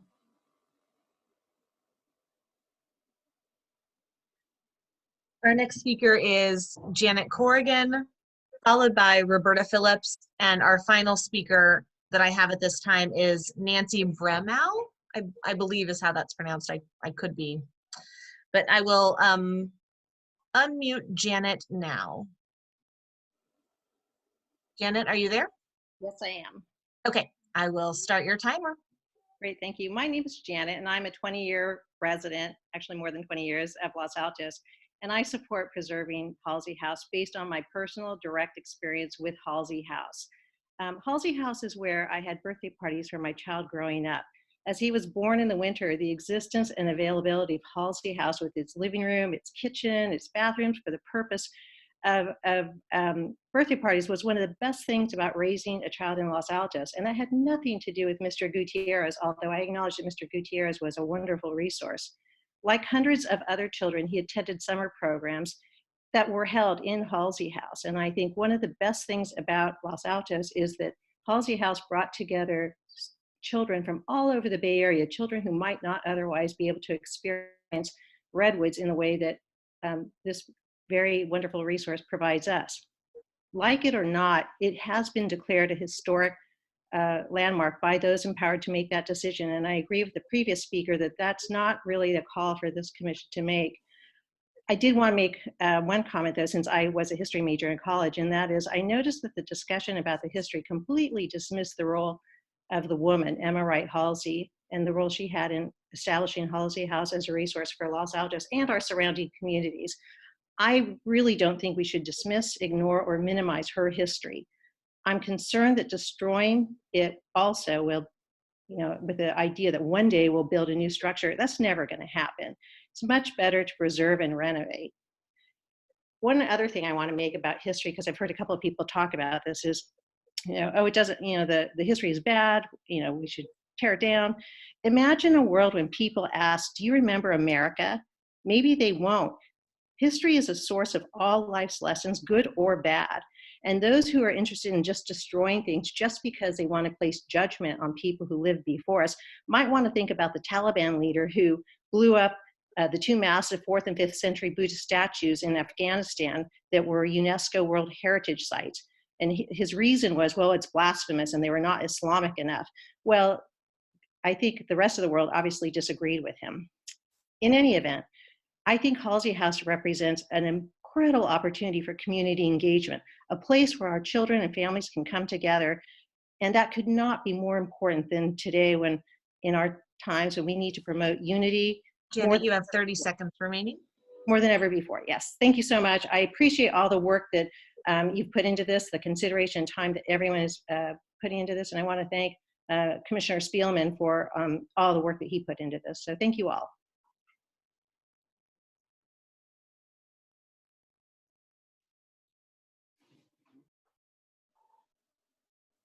And we got Roberta. You do. Give me just a moment. Roberta, are you there? Yes, hi, how are you?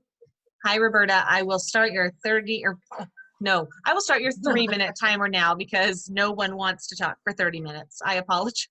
Thank you so much. Hi, everybody.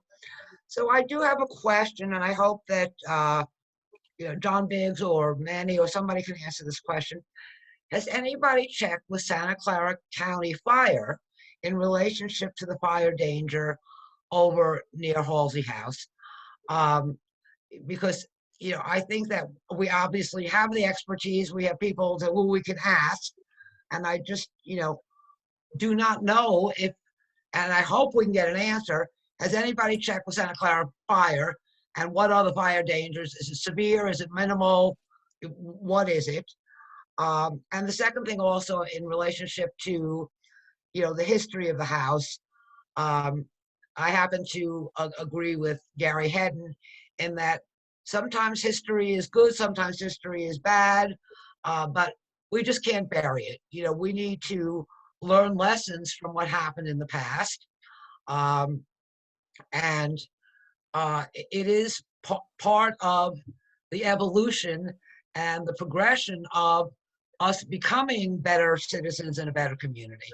So if I could just get the question asked about the fire danger, because I'm not too worried about kids climbing over the fence. I think the city is protected because they have put up a fence against, kids getting hurt inside the building now. And thank you. That's my question.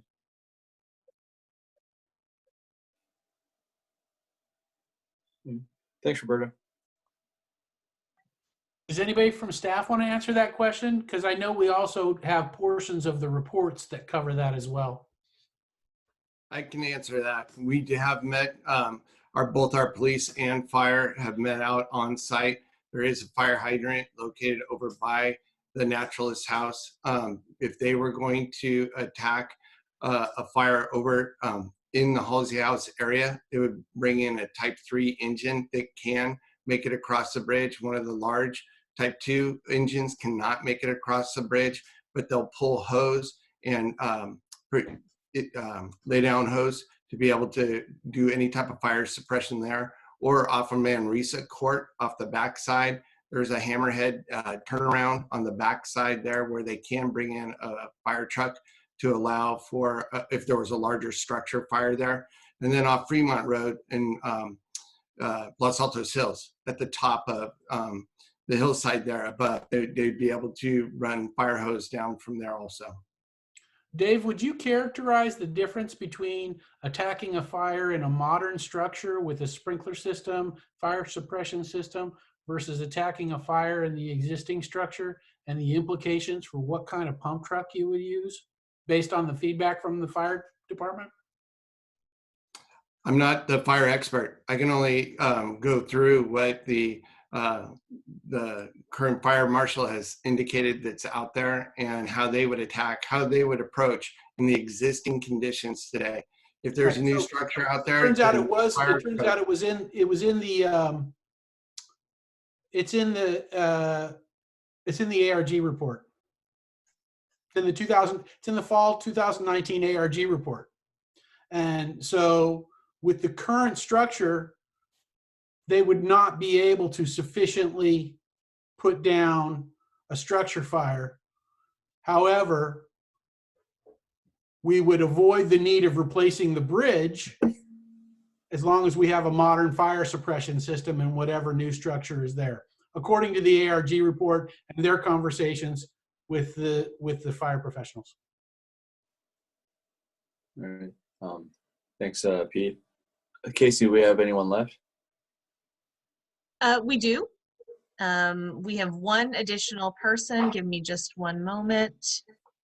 The last person is Nancy, and I apologize, Nancy, I think it's Brimau, but I'm going to allow you to speak now, and then you can correct me on the pronunciation of your last name. Oh, hi, Casey. No problem. Actually, my last name is Brimo. So think of it with an O at the end. Thank you. I will start your 3-minute timer now. Fantastic. So hi, everybody, and thanks to all of you for all your hard work. My name is Nancy Brimo, and I live just a few hundred yards from both Redwood Grove and Shoup House. And I have followed the issue of removing Halsey House for many years. My son also attended Redwood Grove for several years, at which time Halsey House was closed, and it did not factor into his experience at all. He loved it. He did overnight camps there. He did archery. He saw wildlife shows. Everything was fantastic without Halsey House. Some people feel that Halsey House is inextricably tied to the nature preserve and that programs would fail without it. But others would argue that the nature preserve itself is the critical feature, and reforestation of the natural habitat is the most important aspect. There's another way to look at it, which would actually protect Redwood Grove and enhance our overall Los Altos Park facilities. I believe that one solution would call for both the reforestation and beautification of the nature preserve, replanting it with native trees instead of non-native trees, while also using the adjacent and underutilized space at the beautiful garden house to support both parks. Rather than spending upwards of $5 to $8 million in rebuilding Halsey House, our city should consider repurposing the very large ground floor basement space at the garden house right next to the creek to create a fully operational Los Altos Nature Center with a camp office and a year-round facility to support all the programming. Shout Park and Redwood Grove are connected by a very short, beautiful ADA trail that the city built recently, thereby making this the perfect opportunity. For a fraction of the cost of rebuilding Halsey House, the city could create a nature center and include all of the programming that's been mentioned tonight in a fun outdoor, indoor atmosphere with a safe drop-off and pickup location. The kids could have a rest area, a place for first aid. We could have a discovery lab, animal exhibits. And we could include the Los Altos History Museum, grassroots ecology. Nancy, you have 30 seconds remaining. Thank you. A living classroom could maintain a California native garden there.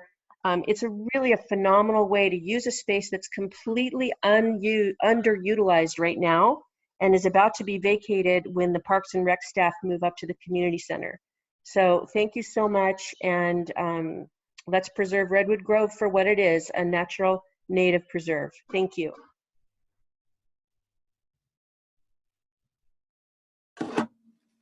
Okay, thank you everyone for your comments. That was great.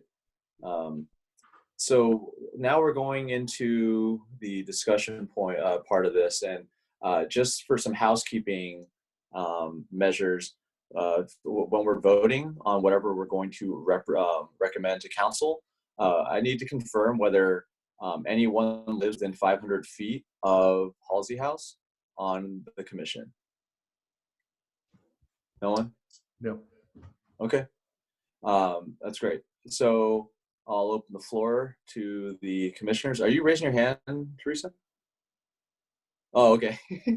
All right. And also, we have some wonderful resources online right now who could help answer some questions. And I can start off, since I'm not exactly sure what the answers are. I did read everyone's reports and the submissions, but it'd be nice to know if anyone has done a formal assessment of what the costs would be associated with the different possible scenarios. Is there someone from staff available to kind of distill this down for me? Back in 2016 is our most recent financial review of the 4 different options. And so okay, so that is what was in the report. Okay, that was, but for everyone listening, please go ahead. So those are 2016 numbers, and those have not been adjusted for today's values, and they're based off the engineer's estimate. Jan, so yes. Council told us to use those reports as best as we could, knowing that it would be an imperfect costing of the options. Okay. But let me explain the 2 methodologies that I used to extrapolate from those 2015 costs. Oh, and Pete, before you go ahead, are these numbers that you're going to be using, including CEQA costs? No. Okay. No, they exclude CEQA and they include major site work. Okay, so this is just structural work. Okay, and are you? There's some site work involved. Let me rephrase that. There's some site work involved. The Sandoval report, which was the architect's report in 2015, had a number of options, and so there are spreadsheets which you would recognize as a formal costing element, and you could actually go through and look at some of the individual cost components and have a better estimate of how much more expensive it would be today. I mentioned earlier that the cement section is probably where the highest inflation has occurred. But what I did was I looked at the city of San Francisco's city staff had prepared a report on the inflation in public construction, and they actually have the data going back many years. But I just looked at the intervening years between 2015 and 2020 and applied those percentages, typically about 5%, 5.5%, 6% inflation per year over that period. But then to sort of triangulate, what I did was I looked at the fully loaded cost for our new community center and divided that by the number of square feet in the community center. And if I applied that same formula, I get the same pricing that I extrapolated based on applying the inflator. So what is that, like $1,400 to $1,500 a square foot? Reasonable ballpark. Okay. All right. Mr. Breeze. So that, as I said in my introduction, those specific types of costs are questions that we would want to get more answers to. Those those come with the refinement of what we want to do out there. And so I think that the council's direction, looking at what the information is, there's an order of magnitude. If you fully renovate it, it's going to be really expensive. It's less expensive to do an adaptive reuse and a partial. It's less expensive to demolish it, and to mothball it.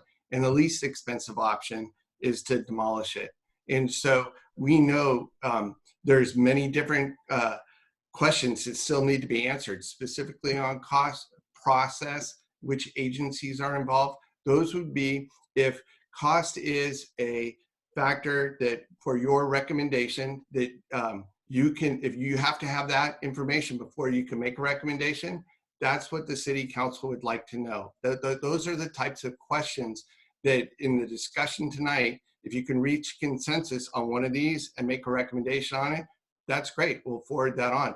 But if you can't, what are the specific things you need to know? Cost, programming, the permitting requirements, those types of things. If you need that information to make a decision, then let me know, and we'll include that in our transmittal memo to the city council. So that we're not here tonight to debate, hey, is it going to be this option going to be this much or that much? We just know if you want that information, we'll go out and we'll get it.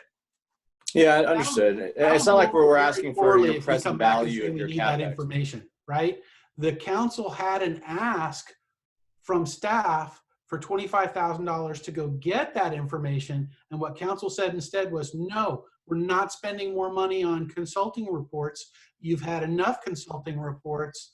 Give us a recommendation.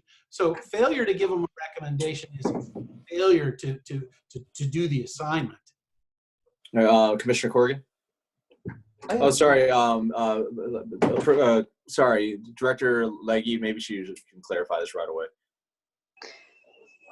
What I wanted to say is no one should be speaking unless Commissioner Ye gives you permission to sleep. I mean, not sleep, to speak. So please raise your hand and let him call on you so that we can continue to conduct a professional meeting. All right. Thanks, Donna. Commissioner Corrigan? Yeah, I did have one question because I was unclear on adaptive reuse. There's a significant cost difference between full restoration and adaptive reuse, like incredible. And yet when I look at I couldn't seem to find anywhere I looked as to what the difference actually is. Does it mean we get, you know, half of Halsey House gets restored and the other is mothballed? What are the constraints that get us to this 500K to 1.5 million? What do we give up, or what do we get? I'm just not clear. And I read through all the materials and couldn't figure out the delineation. And that's because there's not been a specific designation of what we want to, what the commission, what the city wants to do out there. The range is in there because we know that if you want to do a little bit, it's going to cost less. If you want to do a lot more, it's going to cost more. And so, but the concept is it would be a partial, not a full renovation of the structure, and that a portion of the structure would be removed. That would be what that is, and what that looks like would be developed in the next steps of the process. If we know that, hey, we want to do something with a portion of the existing structure out there, but not all of it, because we don't want to do a full-blown project, then it would be, hey, we want to pursue something in the middle here.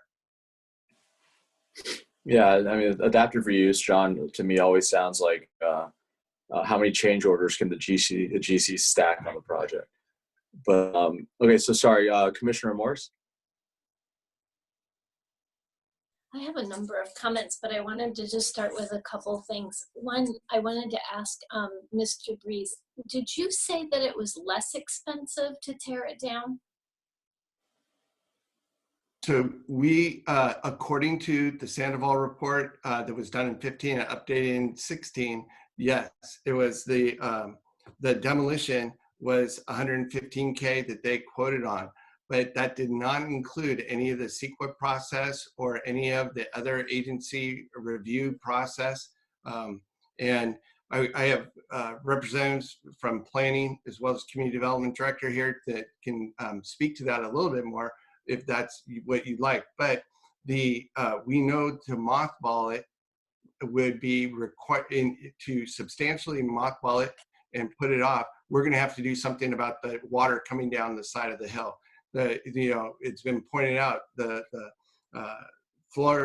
finished floor level is below the grade on the hillside, and so that water's just coming in, and you got to do something about that. That means that whole hillside is going to have to be regraded, and we're taking the temporary measure of putting in a French drain out there, but that's for the immediate solution, not any type of long-term mothballing effort. And I was going to say, there's in one of the many reports that we have, there is an engineer report that said, someone who was hired by the city said that a retaining wall needed to be put on the backside of the building in order to stop some of the issues. And I can look for the dates on that, but so that was one of the other options. So that was one question I just had for you. The other was just for the commission. I typed out so I could keep track of what we were tasked with doing, because council gave very clear direction of what they wanted us to do. And if I may, it says Mayor Flygore moved to direct staff to share the historical study conducted by ARG and any other past studies relative to Halsey House that has not yet been shared with Parks and Recreation, Historical Commission, and Financial, and work with the commissions to formulate recommendations for council on the direction they would like the council to proceed relative to Halsey House, including such options as renovation, partial renovation, demolition, partial demolition / restoration, and bring back all recommendations. If there is not a consensus of the recommendations from the commissions to the council for consideration by March 2021, the motion was, even if there isn't a consensus is what it's saying, it was unanimous. What I think is key here is that, yes, we're supposed to bring back our recommendations for the Halsey House. It says including those options, so it's not limiting us to that. They want us to formulate our recommendations, but I think it's really important to go back to what we were tasked with and try to stay focused on that. I have a number of comments and input, but I think I'll wait and see if anybody else has anything before I launch in. You know how I am with my list, so I'll wait a minute. Okay, I have a quick question for Manager Breeze. I know whenever historical is involved, in my experience, your costs end up going to 3x up. Are those baked into the demolition costs and mothballing costs that were presented back in 2015-16? They were not. Okay. As far as, well, mothballing, we don't have to go through. And actually, you know what? I see our community services director, Mr. Biggs, with us. And so he can speak to some of those specifics. Thank you, Mr. Breeze, members of the commission. John Biggs with the Community Development Department. We don't have any cost estimates at this time for conducting the CEQA evaluation on if demolition were to be a path that the commission recommends and the council pursues for the Halsey House. There would be a lot more research that needs to be done. We understand that the house was added to our local inventory based on the architectural style of the building, tied to some historic figures related to the history of Los Altos. But we would need to have a historian do a deeper dive into that analysis to confirm all of that information and take a more in-depth look at the structure itself and make some evaluations about the structure as to whether or not the effort to, let's say, rehabilitate the structure would actually result in the replication of the structure. And then it becomes a bit of a question in terms of demolition. If all you wind up with is a replica of the structure that is there, do you really have a historic structure that remains, or just a symbol of what was once there, kind of a representation of that? So all of that needs to be evaluated a little bit in greater detail. And at this stage, we just don't have the costs that we can share with the commission and the council on what that will be. Okay, and has the city tried to demo another historical building, or any of the neighboring cities done that? And do we have any experience understanding what happened? I'm not familiar with that effort here in Los Altos. I have worked in other communities where historic structures have come up for consideration for demolition, and they take a variety of paths in terms of the California Environmental Quality Act review. Some of them you determine that the structure is just structurally unsound, and you do result in a situation where you have a replica of what's there, and the historic structure would no longer be in existence. So what we call a mitigated negative declaration is appropriate, where information is provided about the history of the building. Maybe a plaque is put on site, some information or details about the building, and elements of the building are provided to a historical society or an appropriate receiving agency. Others I've worked on, the house is determined to be historically significant. And in order to demolish it, we have to go to an even higher level of environmental review. We go to the stage of doing a full environmental impact report. And the real purpose of the environmental impact report is to make all the decision makers aware of what the potential environmental impacts are, which is the loss or the reduction of the historic resource. And it doesn't mean that the demolition of that historic resource is then prohibited. What it means is the decision makers are left with a path to either allow the demolition or not allow the demolition. If they were to allow the demolition of the structure, there's something called an overriding consideration, which basically acknowledges that we have a historic resource. Its demolition is going to be significant, but because of reasons, usually financial or things that are in the best interest of the broader community, they allow the demolition to move forward. So that all is a process that we would need to enlist a consultant and get their expert opinion and expertise and information from. Yeah, those EIRs start at like $200,000 and just go up from what I've seen. I can't say for certain, but we would just need to get an estimate on what that would. Okay, thank you. Pete, I appreciate your patience. Please go ahead. Thanks, John. You're welcome. Question for John. We need to do a study regardless of which option we choose, with perhaps the exception of mothballing. Isn't that correct?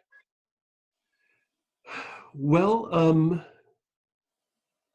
I won't say for certain, because if a engineer or an architect takes a look at the building, let's say the restoration is a path that is selected, we would need to enlist an architect or an engineer to develop a reconstruction plan. And they may indeed find that they can save the shingles that are there on the roof. They might be able to save the plaster that is there, the walls that are there. There's a lot of evaluation that goes on in developing those construction drawings. And it may be that, no, we would not need to do environmental review, because it is preserving the historic structure. What do you think the likelihood of that is? That we could, I mean, we have reports that note the spalling of the stucco. You've got the issue of moisture intrusion from above and below, and the tiles themselves being 100 years old, and suffering from that UV radiation, as well as the detritus from the redwood trees, which is fairly acidic. They are not in particularly good shape. So would you perhaps care to just offer an opinion as to whether it's likely that we could do restoration without CEQA? Hey, John. So yeah, it looks like Sean's Twitch stream just came on. Yeah, I'm not going to offer that opinion, just simply because I haven't seen enough in-depth information about the condition of the structure and what it would take to do that restoration effort. Well, we do have reports on the condition of the structure. And Pete, we have Sean Gallegos is trying to interject, and I think he has the answer. So if you're looking at a full rehabilitation of the structure, if the rehabilitation is complying with the Secretary of the Interior standards for rehabilitation, it qualifies as an exemption under CEQA. So if you do go through that process, it would be exempt from CEQA as long as you're following the Secretary of the Interior standards. Good. Okay, so we could, under the most expensive scenario, we could avoid a CEQA study. Now, I want to point out that we have been through this as a city.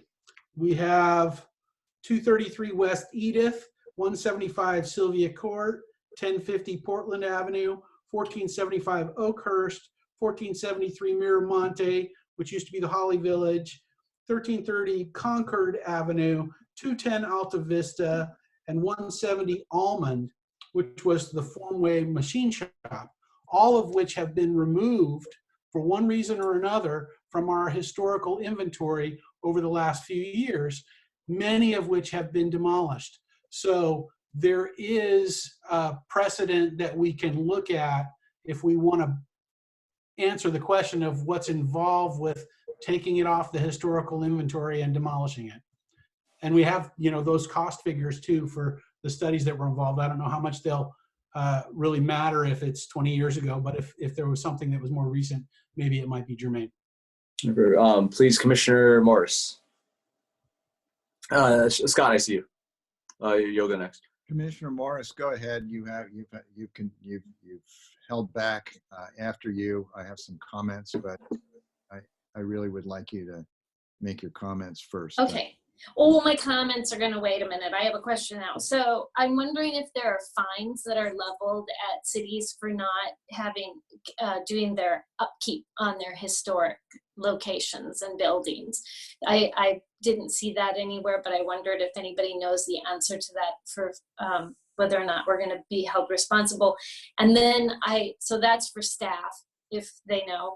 And then the other is to go, I guess, back to staff and ask this question too, because Commissioner Daly just brought up all sorts of buildings that have been torn down that were I guess, registered as historic. So do we have any of that information tonight that we can learn from and have, you know, more fuel to confuse our brains, but maybe help us with our decision as well? We do not have that information tonight. I don't know if Mr. Gallegos is familiar with any of those past projects. And in terms of fines, I'm not aware that there has been any fines that have been levied. So I'm not aware. We did have a recent property at 67 Lyell, which was removed from the inventory, and it was demolished.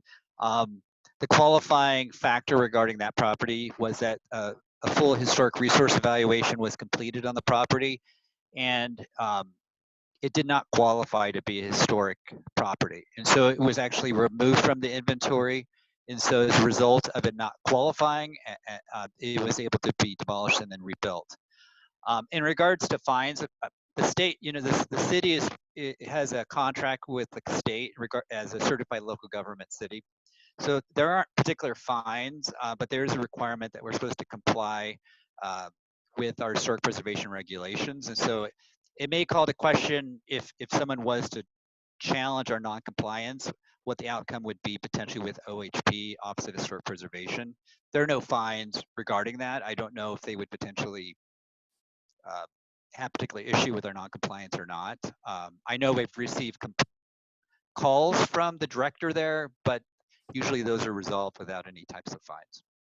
Hey, Sean, you just mentioned that the city was able to take certain of these buildings off of the historical list. What would keep the city from doing that with Halsey House? Well, so on the single project that I've been involved with in 67 Lyell, all of the central historical features that potentially could have been historic were really no longer there. And the overall structure had been so significantly diminished in regards to the series of additions that were placed on the structure that there were really no historical features or elements left on the building. Now, in the case of Halsey, you know, the report from, you know, ARG is very clear that many of the central features and forms in regards to those low scale nature of the building, its roof forms, its the windows and all the other architectural features are really in place. They may be degraded, however, degraded features can be reconstructed, they can be repaired. And so part of the issue with Halsey is part of the original evaluation of the site was only an evaluation of the architecture of the building. It wasn't really about the other elements of historic preservation, which includes location and setting and feeling and people of notable interest at a local, state, and federal level. So Halsey was really, none of the Halseys were really part of that determination to an extent. So if we did a full HRE on the site, then that means it would be a full detailed analysis, which potentially could strengthen the historic determination, merely not just beyond the architecture, but also inclusive of persons of local, federal, state interest, which would be a concern for me. I think it's unlikely this would probably become less historic. But only a true historian could determine that, because I am not a qualified historian under the National Park standards. Okay. Vice Chair Spillman. So I think, can we try to coalesce a little bit? Let me offer a couple comments based on things that are said, and then what are the follow-ups and what are the options? I think that's, you know, it's time that we start to look at those, the directions we want to take. According to what I heard from Keith Gutierrez, he used the building every day, and there was extensive use of the building. And so I want to make that clear. That's what I heard from him. And the question that keeps arising is, he was unique, but is he the only one? Is he the only one that exists that can do programs like that? I certainly hope not, but he was certainly very capable in what he did there. That's without a doubt. As far as fire hazard, I believe that if we do a refurbishment of this building, sprinklers would be required. And so some of the hazard of the building could be mitigated by a sprinkler system. As far as a natural habitat, I think that's not quite accurate because it was a woman created habitat when partly, you know, it's man and women created habitat. You know, it's an unnatural grove because redwoods don't normally grow there. So you've got some complexity here. It isn't just it naturally occurred, it didn't. Now, after trying to clarify a couple of thoughts, I think we got some options that are worthy of consideration, and I want to give you 4. And you guys may think that there are others, and you may think that I'm wrong, but I want to suggest that we could recommend do an assessment, certainly of cost and engineering of a full restoration, a partial restoration as a second option, which would be, you know, part of the building that was used largely for programming. Do an assessment of a new building, and then demolition. I don't think mothballing makes a bit of sense because we're looking at $750,000 for mothballing, only to have to do it later. Excuse me. So I think we got 4 options that as a commission that I just want to put on the table. I also want to put on the table what I hear is the importance of follow-up. I think we need a more thorough historical assessment, and I would really like to hear from the Historical Commission. I'd like to hear from Elizabeth Ward or other experts on the historical value of this building. I don't think we have thorough enough history. I don't think as well that we have the engineering facts in a place where there's total agreement. And so I think we need to get our facts agreed upon. And as much as I commend Commissioner Daley for the quality of his report, I just want to make sure we're all in agreement.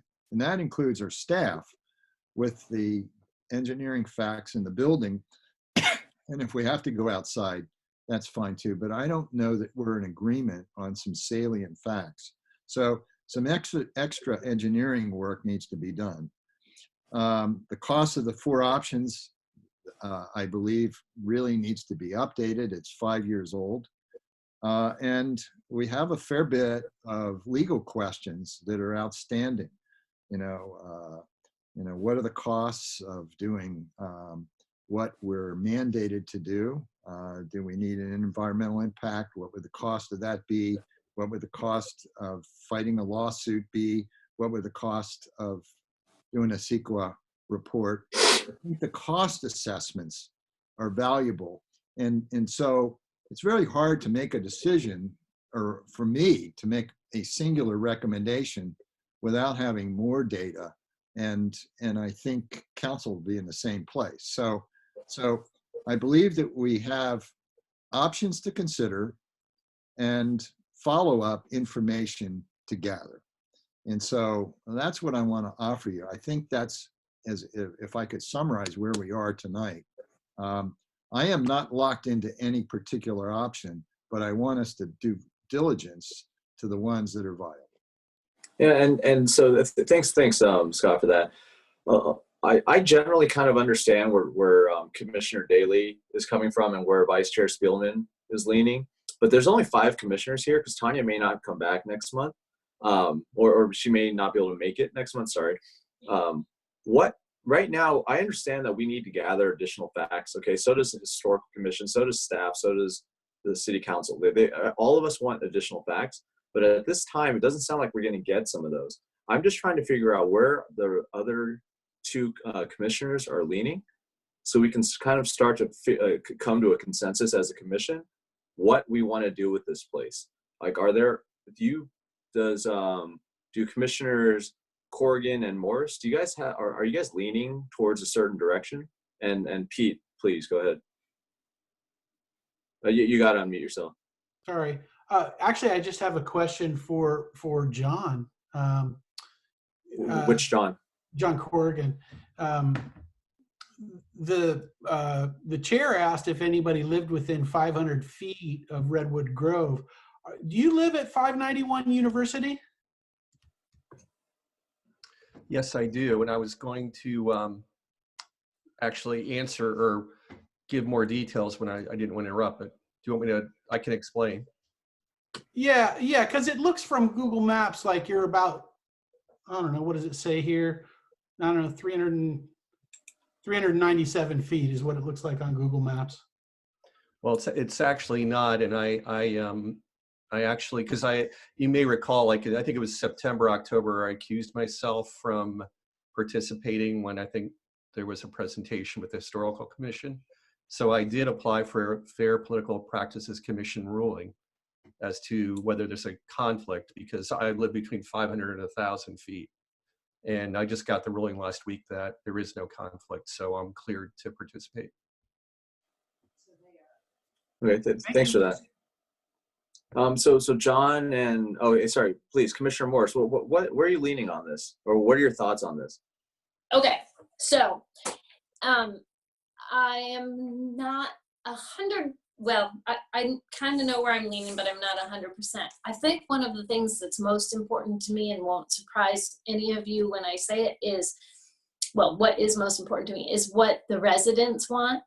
And so I don't feel confident making a recommendation without understanding that more, but just based on the emails that we received and the phone calls that we received tonight, and I think some of the phone calls were repeats of the emails that we had, but based on the emails and my rough count, and a very rough count, I say it's 2 to 1. So it's twice as many people want to have Halsey House renovated as opposed to those who want to have it torn down. So I have a hard time saying, let's tear it down if the emails that we received have any strong indication of what we would see from the overall residential population. So I think for me, that's part of the guiding factor in my decision, is that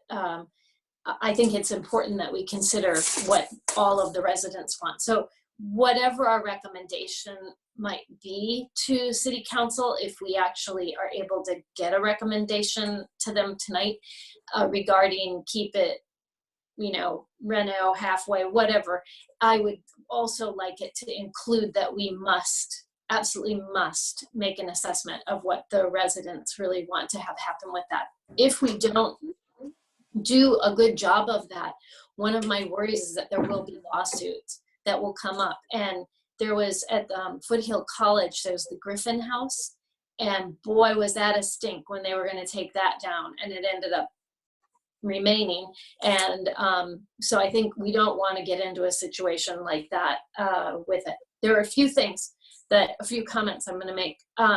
It's listed as a historic building. It is considered that we made that part of our history in our city. And so I feel we have an obligation to respect that past commissions or past city council and commissions felt it was important to make this a historical building in our city. I also think we've let this building fall apart, and that is shameful. That is something that should never have happened in our city, and I hope that we don't allow to have happen to any more of the assets that we have in our city. I am not a person who thinks that it's always better to tear a building down. I live in an old house. I prefer the old house usually to the new houses. So I think it's important to look at all aspects as we move forward of what the cost would really be to tear it down. I think that it has more than just the monetary cost to it as well. It has the historic cost. And according to that historic listing, it is also a historic feature of that neighborhood. So I think it's an opportunity for us to highlight a woman's contribution to Los Altos history So I think we need to make sure we include that in our recommendation. It's also an opportunity for us to highlight Japanese contribution and the internment camps. I think it's a great opportunity to be able to say, this is what happened. This is part of the reality of the history of Halsey House and of California. I think another thing to consider, and this is Commissioner Corrigan brought this up, is that Halsey House and Redwood Grove, but since we're focusing on Halsey House, it offers an opportunity for children and adults who need a little lower key place to be, to learn and to grow. It offers that to them. And there are children and adults who cannot handle being in more frenetic, wide open spaces. So that nature part is how they learn best. And by having a place like Halsey House in Redwood Grove, that allows that to happen for those different people. That means it's more inclusionary. To say that everything can move over to the community center is incorrect if you're trying to be inclusionary of all types of learners and people in the world. We got a lot of information from longtime and new residents in those emails that we got. I think it's a gold mine of information that people shared with us, and I'm very appreciative of that. Same with the phone calls. Again, I think we need to do more outreach regarding that. As to the Halsey history of racism, as far as the Halsey House and the people that were there, I sort of agree that all of that information made it a little more colorful, the history of the place and the people that lived there. But most importantly, I think, again, it brings back that opportunity for us to be able to highlight the realities of what was going on back then. How were people treated? How did people make their money? Off of whose back? At what cost did they do it? So I think it's another opportunity for us. When you look at all of the information, which I appreciate that we received from staff, all of the information, numerous professionals have looked at these buildings, at the building, and have repeatedly basically said it has good bones. So there isn't one that says tear it down. They all say, it needs some work, blah, blah, blah. But the basic structure of it is good. One of the reports said you got to dig out that crawl space to see what's really going on in there. But overall, the bones of the building were said to be pretty good, like good roof, support, good foundation to it, other than they weren't sure because you have to pull it out. Beautiful hardwood floors. So I think there's some things that are important, even if it were to be torn down, those aspects would be best saved and incorporated somehow. Donna said at one of our meetings, and I'm sorry I can't say which one, that if we had that building available for park, they'd fill it. They do the programming there. So I don't think in my mind that I have any doubt at all about whether or not we could utilize the building for park and rec purposes. I think it's very clear that we can and that we have in the past. I would say really unfortunate we don't have Keith here anymore. From what it sounds like, the guy was amazing. I think it's, let's see, the other thing is, I wonder what the commissioners would say if the money was available and it wasn't going to cost the city anything. So according to one of the emails that we got from John Baer, it said the money exists to renovate this building and that he thinks that he can get that money to renovate the building. So my question to the commissioners is, if we could get that money, would they be interested in having the building renovated? I think if we decide as one of our recommendations that we do want to renovate it, but we want to do it in stages, or we only want to renovate part of it, we don't want to keep the other part, I think that's an option we can look at, is a partial renovation of the building or a partial keeping of the building, although I don't know historically if we can pull that off.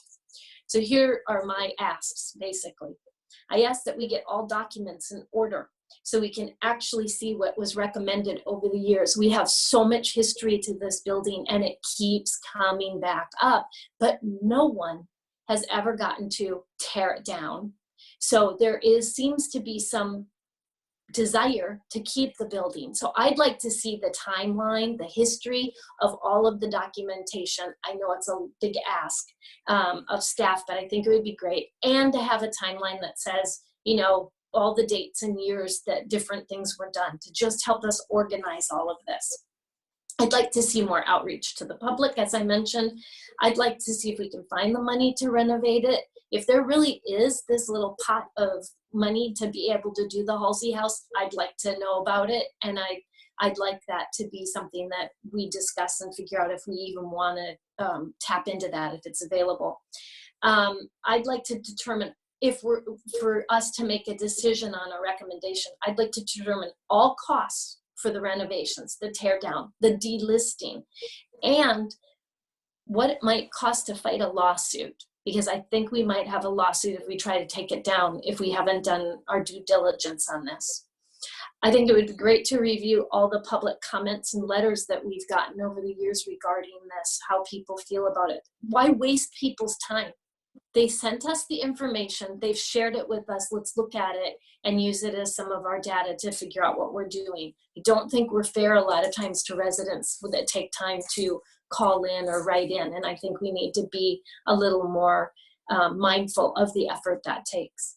I'd like to, if we're going to move forward with renovating it, I'd like to have a plan and a complete timeline for when we're going to get aspects of this job done, so that we don't have this sitting for the next 5 or 10 years. I think it's really unfortunate, and I'm not sure. Sometimes I feel like it was intentional to let this building fall apart so that eventually it could just be torn down. I think it's very unfortunate. And last, if there's a will, there's a way, and we decide we want to renovate this building, then we definitely can come up and solve all the problems. We know that. We've got smart people on our staff. We have smart people in our town. We can come up with the money. If we have to do it in stages, we can come up with a way to fight the fire issue. We can come up with a way to protect the building. That's all details. That's it. John?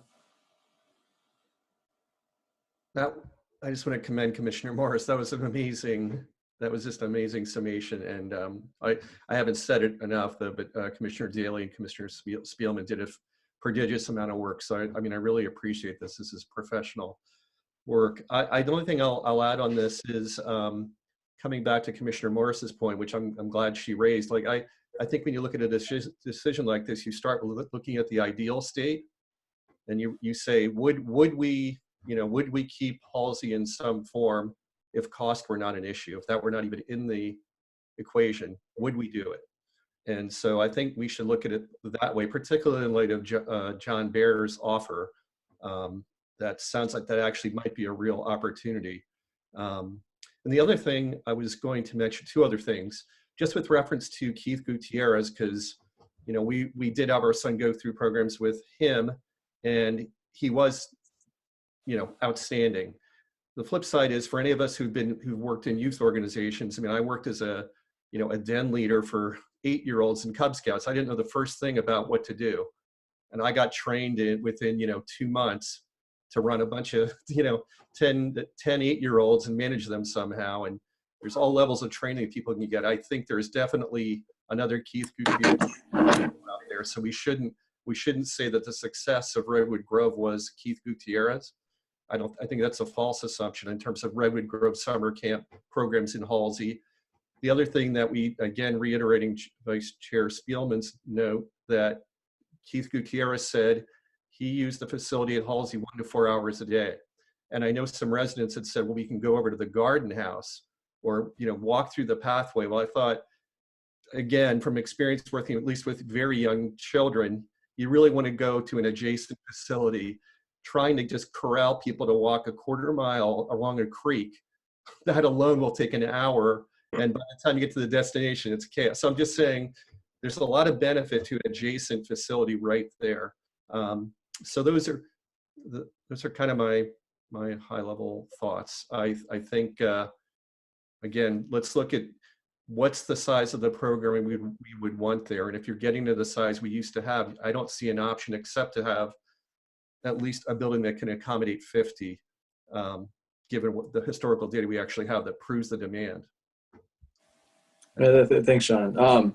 Again, thank you, Teresa, for pointing out the if we had the money aspect, and thank you, John Bear, for offering. But I haven't seen any offer of money. And when someone says that they have it and it's totally ready and it's not being presented, well, guess what? They don't have it. Okay, so I'm not saying he's wrong. I'm saying show us if he does have it. On the other hand, what do you guys think would happen? Okay, because I know we like to have community outreach, and the best way to have community outreach on a grand scale is to have a bond measure. What do you think would happen if City Council presented a bond measure to restore Halsey House? Because that's everybody, and that's including everyone who's probably grown up around here or has ties emotionally to this building. Would you think it would pass? Okay, because a lot of people have kids, and bond measure C didn't pass last time. Okay, because money is hard to get people to pay more in taxes to do something, and that's for children. This is for Halsey House, and I've mentioned this before. I'm born and raised in Los Altos. I've been to Halsey House many times in my life. I didn't know what it was called until like a year ago when I joined this commission. What I used to call it, and what all my friends used to call it, was the bathroom. Because everything we did when we tried to shoot bow and arrows and stuff was outside. And when we wanted to go to the building, we just called it the bathroom. So I personally don't have any ties to it, but it sounds like some people do. But their ties to it are to Keith's programs, to the fact that you're in the Grove, to the fact that you can shoot bow and arrows, you can go into the creek, you can play with spiders. But not one person has said, I have a tie to that house itself. Or maybe there are some. It's kind of like Candlestick Park. Yeah, great. I have a ton of good memories going to that place. But you know what? That park sucked. Okay, it's not funny wearing your ski outfit to go to a baseball game in July. But look at what happened now. You know, whatever it's called, AT&T, or no, it's at Oracle, I think now. It's somewhere else. It's way nicer, and that's what I associate with our baseball team. So the suggestions that it's John, it is hard to walk, you know, the 300 yards to the underground, but that building's already there. It's not going to be used because council's moving to, Parks is moving to the new building. It's completely going to be empty. It seems like there's a solution there, and there hasn't been anyone using Halsey House in 12 years, and seems like no one's missing it. Kids are still getting a lot of things done. And with the preservation, I was just there last weekend. We were running around with like 8 kids in the creek beds. They were destroying everything. Now, what do you think would happen if you multiplied that by, 6,000, like, you know, to get to 6,000 nowadays? It doesn't sound like that's, and also it'd be nice to see people outside. But still, it seems like that would wear on that area. But then again, if people want it, have them pay for it.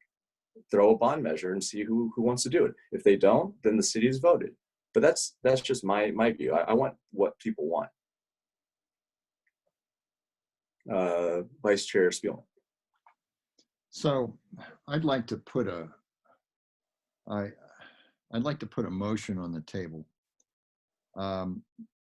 and for us to kick it a little bit. So we got to make some progress. We got to go somewhere. And so this is what I suggest. And it's a little bit of a long motion, but I don't know how to do it without including a lot of the unknowns. So this is what I offer. So I move that based on our understanding of the success of historical programs at Redwood Grove and the history of the site and the potential for future programs, we recommend a partial or full restoration of Halsey House. That's the first part of the motion. The second part is this. And Vice Chair Spielman. Yes. Can I have you just finish the end of that? We recommend a full or partial restoration? Yes. Yes, a partial or full restoration of Halsey House. Now, the second part of the motion is this. Additional follow-up information is necessary, including an historical evaluation, a legal assessment, costs of 4 options, engineering clarification, public outreach, potential funding options, and programs that would require a building. So based on what we know today, here's a direction, but there's additional information that's still valuable and necessary. And that's why I wanted to include that, because that information could change our recommendation. But if I were leaning one way to today, based on what I know, that's the way I would lead. But that doesn't mean that we shouldn't assess the 4 cost options that we've considered. So I want to see if we can establish a direction.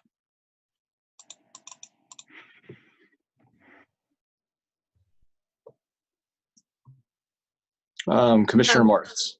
Oh, sorry, Casey, you're going to read it back to us, I'm guessing. Not quite yet. Before we move on, I just have a little bit on the end. I have historical blank, legal blank. Yeah, you know, a historical evaluation. Oh, thank you. Legal assessment. Okay. Costs of 4 options, excuse me. Engineering facts, and you could put clarification. Uh-huh. Public outreach. Funding options. Okay. And programs that would require a building. Okay.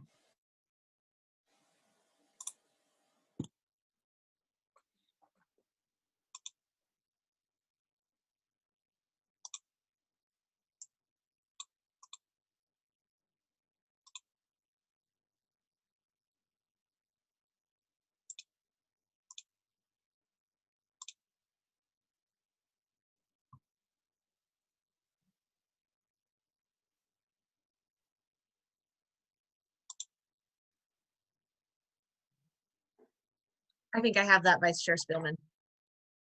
Casey, you're amazing. It's on graph paper. Don't get excited. I'd like to read it to you one time so you can confirm that before we have a second or any friendly amendments or discussion. Okay. I wish I could read my own handwriting. I'll help you. Honestly, based on our understanding. Oh, there you go. Based on the understanding of success of the historical programs at Redwood Grove and the potential of future programs, we recommend a full or partial restoration of Halsey House. Additional follow-up would be required, including historical evaluation, legal assessment, and the cost of the following 4 items: engineering clarification, public outreach, potential funding options, and programs that require a building. Okay, let me clarify a couple things. Okay. So let me reread it to you. Based on our understanding of the historical, of the success of historical programs at Redwood Grove and the history of the site and potential for valuable future programs, we recommend a partial or full restoration of Halsey House, period. Additional follow-up information is necessary, including historical, why don't we put N, including an historical evaluation, legal assessment, costs of 4 options, comma, engineering facts resolution, public outreach, funding options, and programs that would require a building.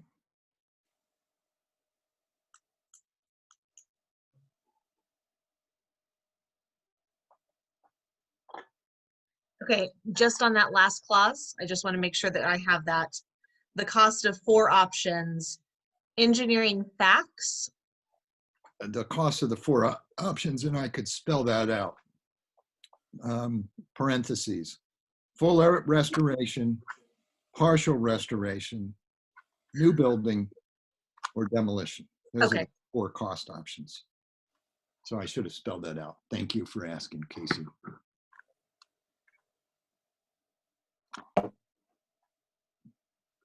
Commissioner Daly, while Casey's doing this. Friendly amendment. Would you entertain discussion of a friendly I would. amendment? Sure. I recommend we strip away every bit of that verbiage and leave it, we recommend partial or full restoration, period. All those other things are going to happen if they take up our recommendation or if they don't. So how would you state that then? We recommend partial or full restoration. That's what I think your motion should be. I'm not going to support it. I won't vote for it, but that's what the motion should be.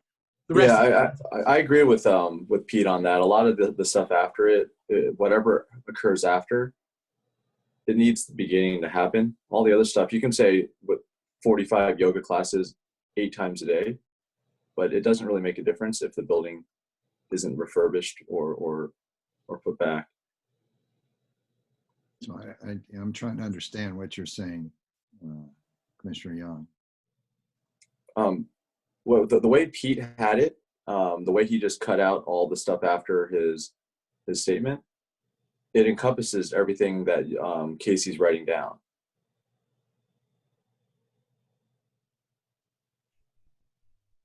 Because all that stuff has to occur to have that initial statement come to fruition.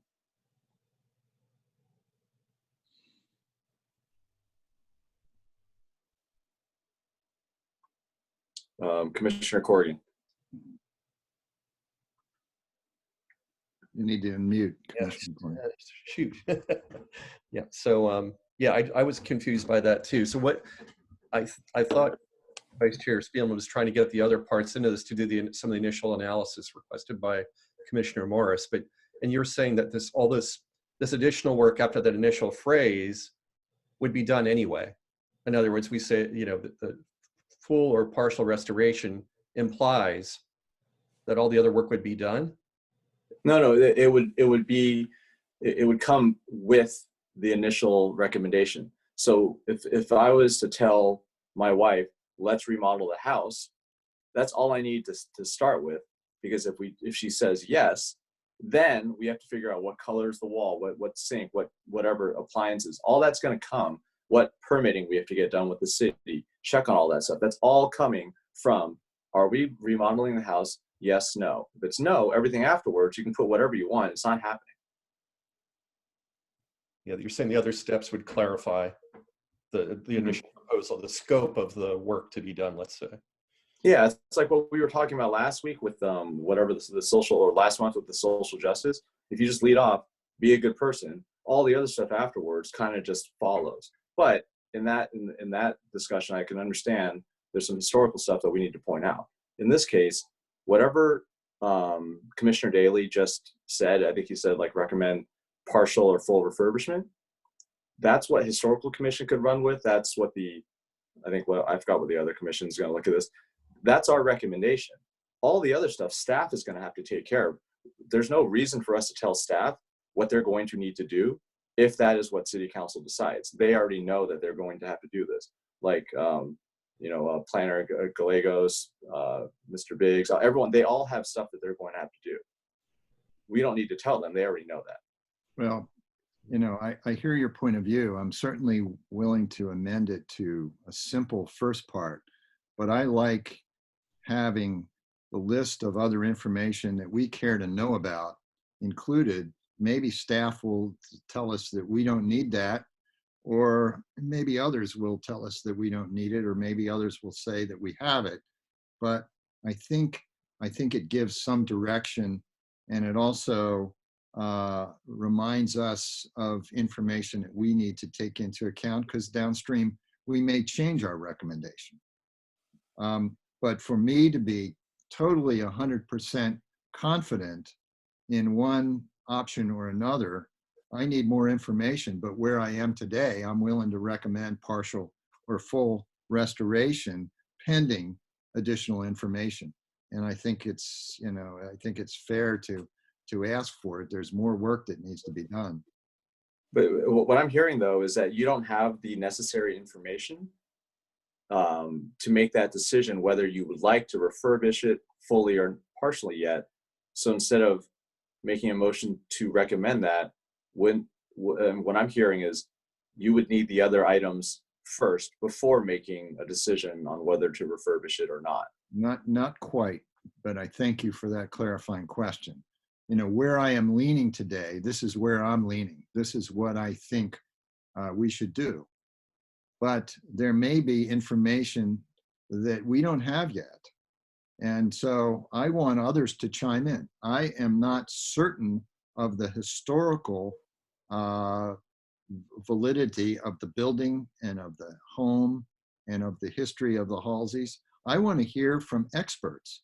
I am not comfortable making a total recommendation unless I know the legal costs of going or not going. And the same thing, I'd like to know the up-to-date costs of the certainly the two options, partial and full restoration. But the downside is if we decided we wanted another building, are we sure that we know the cost of a brand new building? We tear it down, demolish it, build a new bridge, build a new building. According to, if I read the report correctly, according to Sandoval's report, it's more expensive. So I would like clarification, but where I am today, if I had to proceed, you know, based on either $1.5 million or $3.5 million for a partial or full restoration, I'd like to proceed because I think the program value the program quality was that valuable to our residents. But we're conflating the two issues, right? One of them is Halsey House a historic building that we can't just demo, okay? And then all the programs that are associated with Redwood Grove, that is a separate issue because all the programs associated with Redwood Grove could exist in a shipping container. No, right? Not at all. Well, No. I don't understand what you mean by that because I grew up here. That all those programs that made that place awesome were outside. That's not what Keith Gutierrez told me, and he's the guy that ran it. You know, Having an Eloni museum could be moved to the new building. I mean, there's all these things. We can have a tension fabric tent and a porta potty, and the kids will get everything out of it that the people who emailed us got out of it, in my opinion. Sorry, Commissioner Morse. That's what I was going to say, is that is sort of opinion. And so I think the thing that's important to understand is that this has value to people and they feel that it added and enhanced the experience in Redwood Grove. So I think it's important for us to be respectful of the fact that other people had a different experience there and didn't think of the building just as the bathroom. They actually thought of it as a place that they went. I also wanted to say that I don't love the basement of the garden house. I'm sorry, I think I've gone in there and sat in there. I mean, it's an interesting space, but it's not very, it's just sort of basement, right? It's have you been really, inside Halsey House before? No, it's been closed. It's like a haunted when I knew house. about it, it was closed. So no, I haven't. But what I'm saying is I don't love the basement feel of it. That doesn't mean it can't be fixed up differently. But having dealt with children all my life, it is difficult to corral them and get them to go. You can do it. Usually you have them hang on to each other or onto a rope or something. And it's like, okay, let's walk. So, but that's just my input about it. But I think it's important to understand that this is about Halsey House, and other people's experience in Halsey House has been that it is a huge part of their experience in this town. And some of these people are well into their 60s and 70s, and their children are, you know, your age or whatever, you know, maybe 80s, some of them. And so their kids are actually, you know, in their 30s, 40s, 50s, sort of a thing. So I think we have to be respectful of that. Everybody has a different experience. By the time you were doing things there, yes, it might have been more reduced to the bathroom concept. But so, and I think the other part is the motion that Vice Chair Spielman was making. I think the key word after listening to all of you was pending that information, pending us getting it. So the recommendation is full or partial renovation pending the additional information that we're asking for. I don't want to put words into Vice Chair Spielman's mouth, but that's what it sounds like to me. Point of order? Yeah, okay, go ahead, Commissioner Daley. So apart from the last few sentences that Teresa said, we have been discussing this big issue and not the motion on the floor. And I contend that the motion should be stripped of its verbiage, and it should be, we recommend full or partial restoration. And that if that's not okay, then we might consider a competing motion that says we're locked up and we don't know what to do and we need this additional information.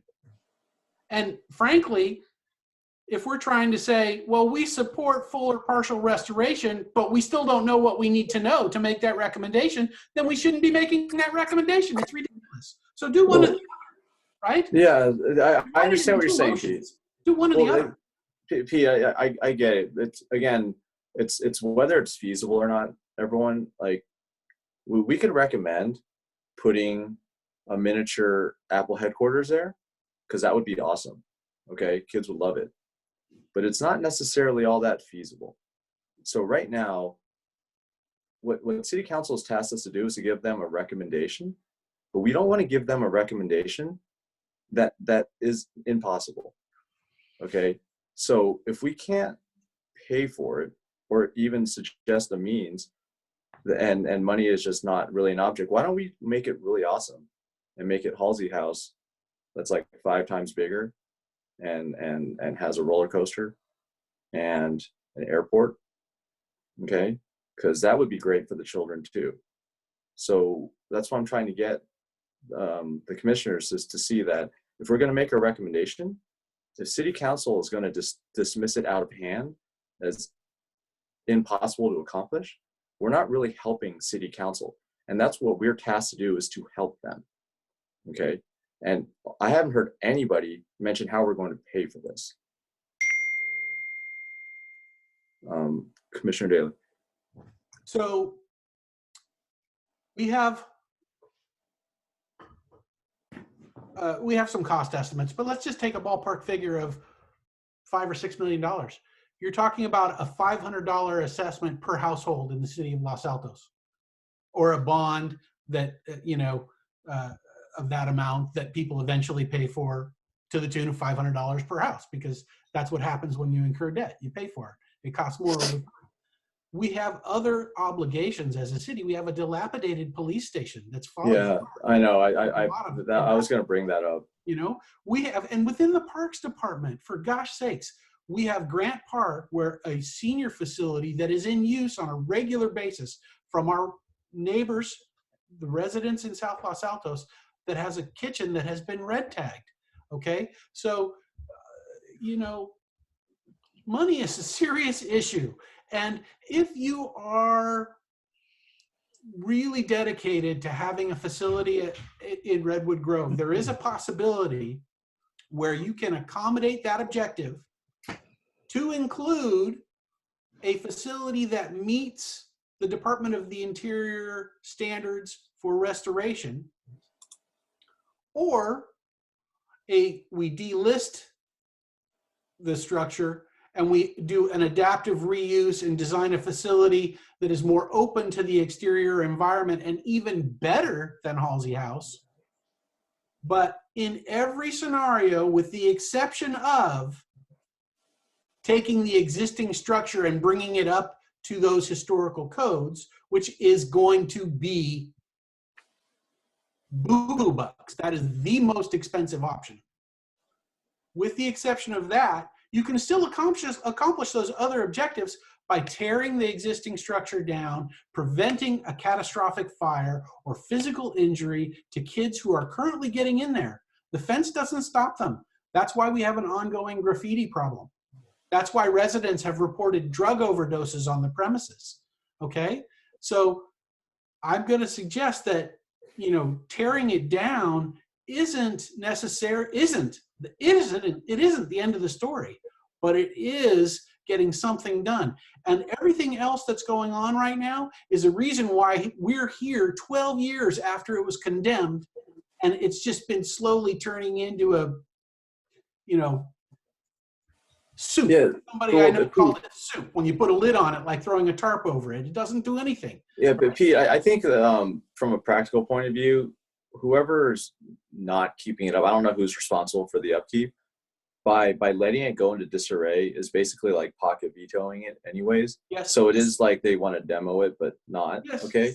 So that's what the current trajectory of this is. If the community for the past 12 years has been unable to notice that, considering it's looked terrible for a long time, and they haven't come up with some kind of other option for it, like some kind of fundraising campaign, anything like that, I haven't heard of anything. Maybe there are those going on. But unless someone's able to present some compelling reason to keep it, other than the fact that it's historic, because if that's the reason, then nothing on the East Coast will ever get taken down ever. If that's the case, then I want to hear it. So please, I'm not sure who raised their hand first, Vice Chair Spielman or Commissioner Corrigan, whoever wants to go. I just have a point of order. Is there a second for the motion? We've had a lot of discussion, but we haven't had a second. I haven't heard it yet, so would someone please? I know if there's a second, fine. Otherwise, we're going to dismiss the motion. Commissioner Morse. I have a question because now I'm just a tad confused. So Vice Chair Spielman made a motion. Commissioner Daley made a friendly amendment. I don't think that has been accepted or declined. Okay. Correct. And so I'm going to decline that. okay, so can we get that out of the way? And then I have a friendly amendment. Please, up to Vice Chair Spielman. Please. Commissioner Morris, friendly amendment. Okay, so we're clear that you declined the friendly amendment. Yes. Okay, so my friendly amendment is to add the word pending additional follow-up information. And then have your historical evaluation, legal assessment, blah, blah, blah. I hear everything that Commissioner Daley and Commissioner Ye are saying about why that seems silly. I'm going to tell you why I think it's important, because we're doing two things. Step one is we're saying we want it to be restored either partially or fully. So we take care of that. That's no issue. However, we would like this additional information. So by saying it that way, we're saying, but bring us this other information. So this is what we want with the information, based on the information we have now, at this moment, today, tonight, in this meeting. We would like this to happen. But we may, once we get all this other information, need to change our recommendation based on that. We really do need more information. I agree. I accept your friendly amendment. Okay. Okay. Does someone want to second it? And I have a clarifying question for the commissioners. So does anyone want to second Scott's? Can I second it, even though I did the friendly amendment? Of course you can. Okay. Yeah. Then I'll second it. Okay. So I want to kind of figure out where the commissioners are coming from a historic point of view. If Halsey House, for the cost to restore, was exactly the same as building a brand new state-of-the-art facility for educating children, preserving culture, having museum space, everything as state-of-the-art and brand new, which one would you prefer? Depends on what we hear from the historical experts, from the historical commission, from Elizabeth, you know, from the experts. I'm not tied to history. I don't know the history, but I want to hear from the ones that know. So I'm not gonna, I can't commit to that. All right, Commissioner Corrigan? Yeah, I'm not as, I mean, I really appreciate the history of the house. I think, to me, the attraction is equally the ambiance of the home as it could be, not the, I think you said it was a haunted house or, you know, scary. That home could be a very different, welcoming, and in fact, it was, at least I remember seeing it. It was cozy. Kids were enraptured when people were presenting in front of them. So I just think the nature of a home adjacent to the Grove activities is a big deal and unique, and makes it very usable for people, residents throughout the city, to actually use that facility for parties, you know, for kids' parties and events. So I think it's very different from having a state-of-the-art, great, you know, high-tech thing. That's not actually what the appeal is to me. Sorry, I didn't mean high-tech. I just meant new. Because it is a house. So imagine having a party at your home, okay? Most of your house is not exactly conducive to having a party or events at your house. There's like bedrooms and closets and things like that. That's not exactly conducive. So, you know, it's just not. But that's what Halsey House is. It's a house that is used to entertain, which isn't exactly optimally using the space.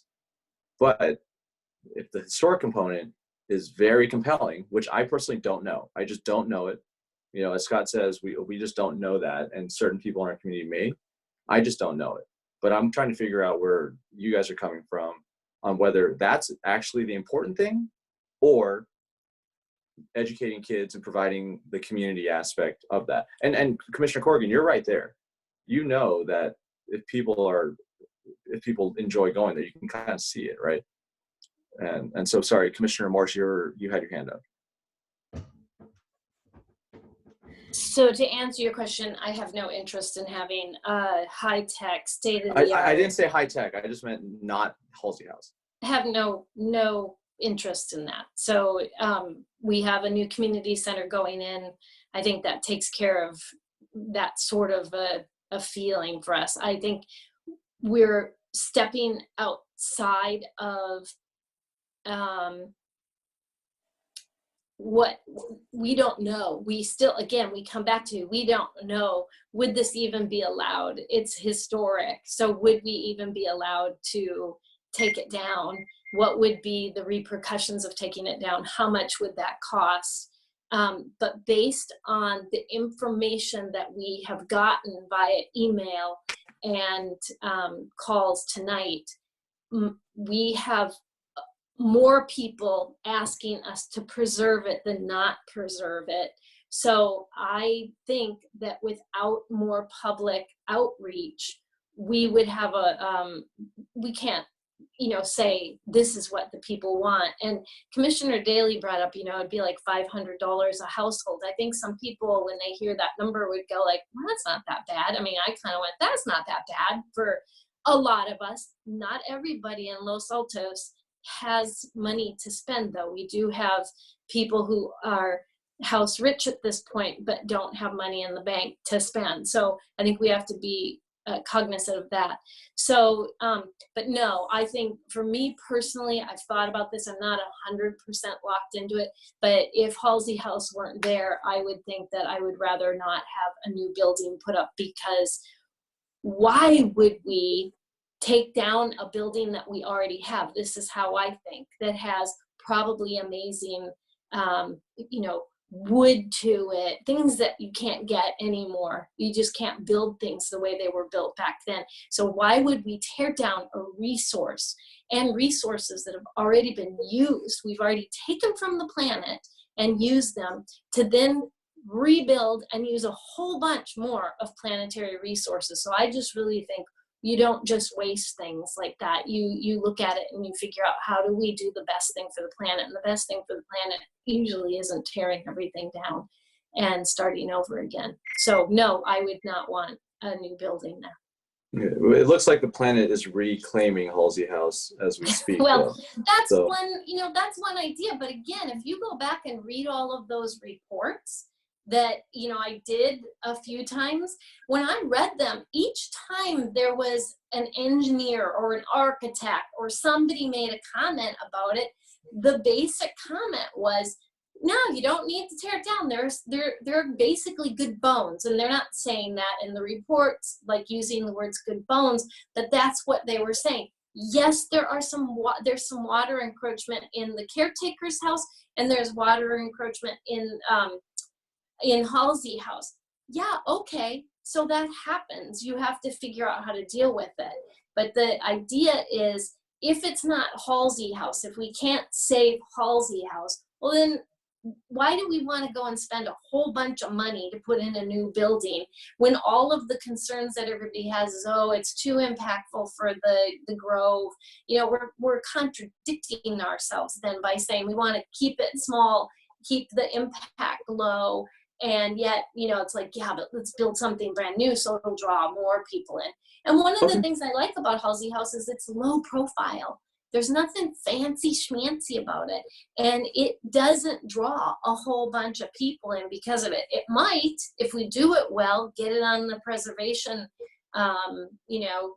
circuit, it might draw some extra people in and we'd make money off of that as well. But I'm not interested in a big, or even a moderately sized new building. Okay, so maybe I can follow that, my first question, up with one that's kind of moved the target a little bit.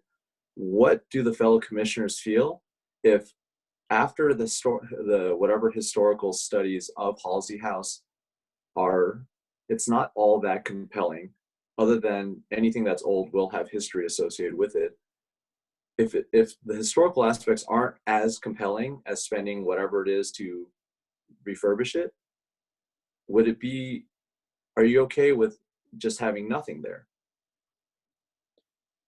And having a plaque, whatever you would see, like when you walk around and it has a picture of what it used to look like with a bunch of paragraph and a bunch of words underneath in paragraph form, which is educational. I mean, what are your thoughts on that? I would just, Commissioner Stillman.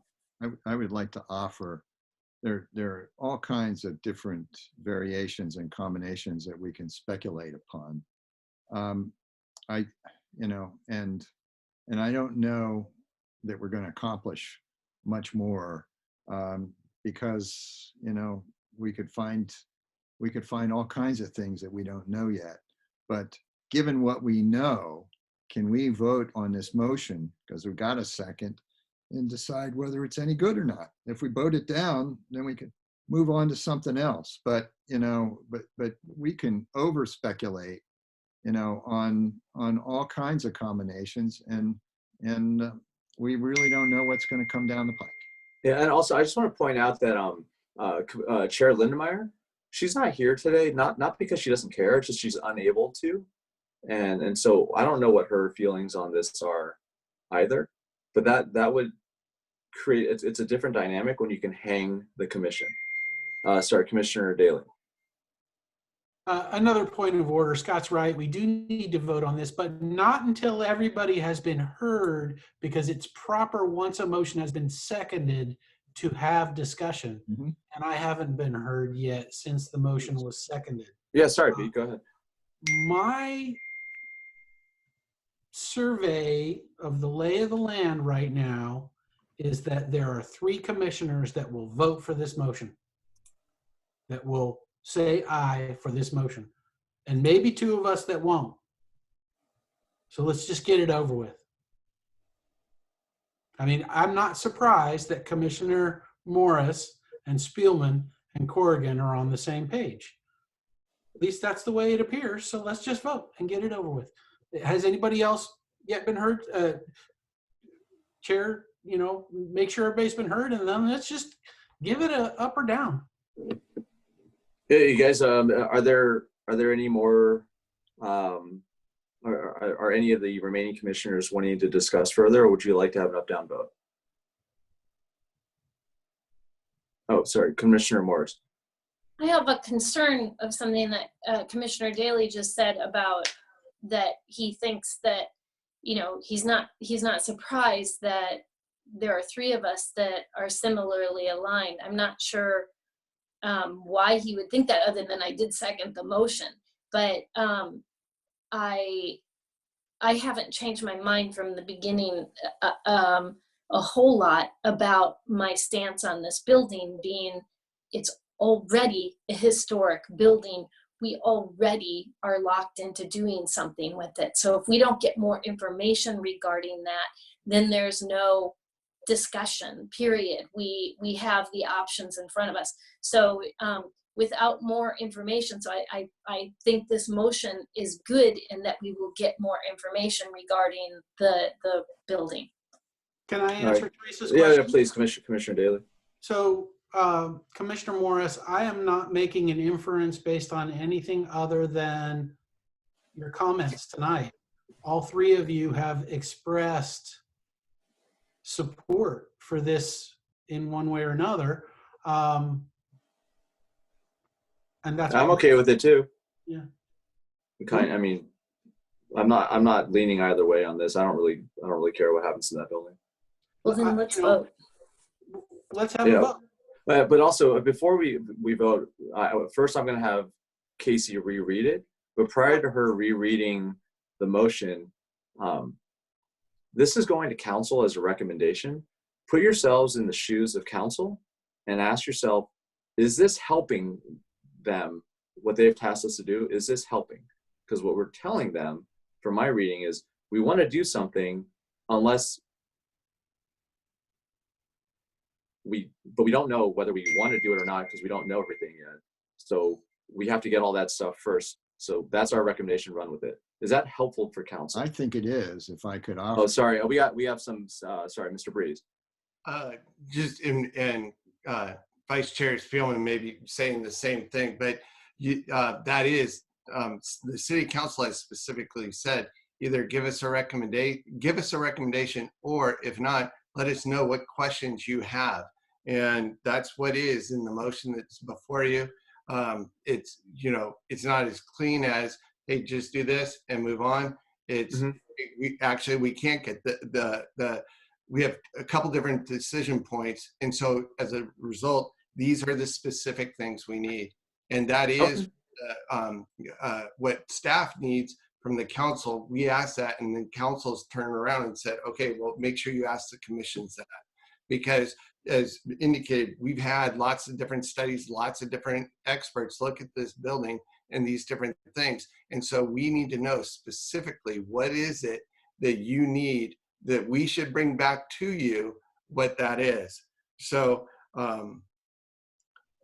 aside from you guys are recommending the two different options, full or partial renovation, but I heard as part of the motion that you're also looking at the cost of a new building or cost of demolition. That was in there too. So that's not really part of the two indicators, right, that you guys are doing. That says to me, you're still looking at all four options. Yeah, I think, is mothballing one of those four that you're describing? No. Not part of the motion. Okay, yeah. All right. Anyone else? All right, Casey. I'm going to share my screen actually. So,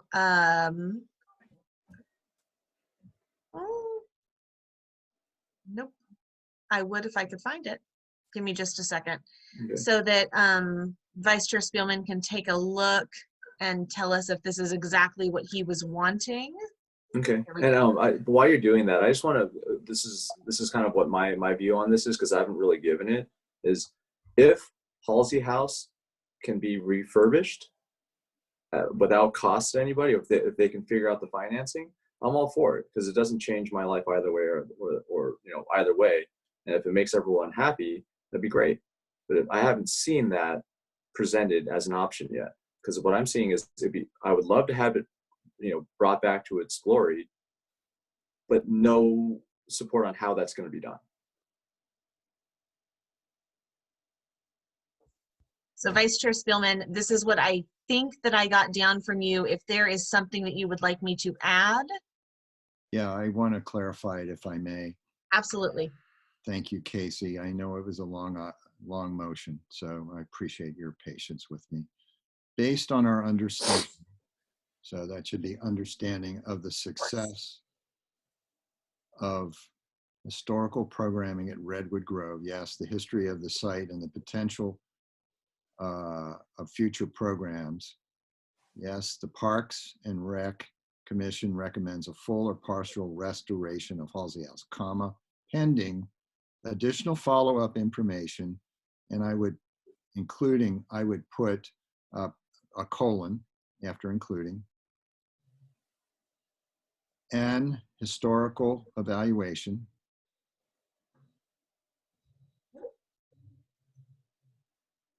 a legal assessment, comma, the cost of 4 options, and in parentheses, they would be full restoration, partial restoration, a complete new building, and demolition.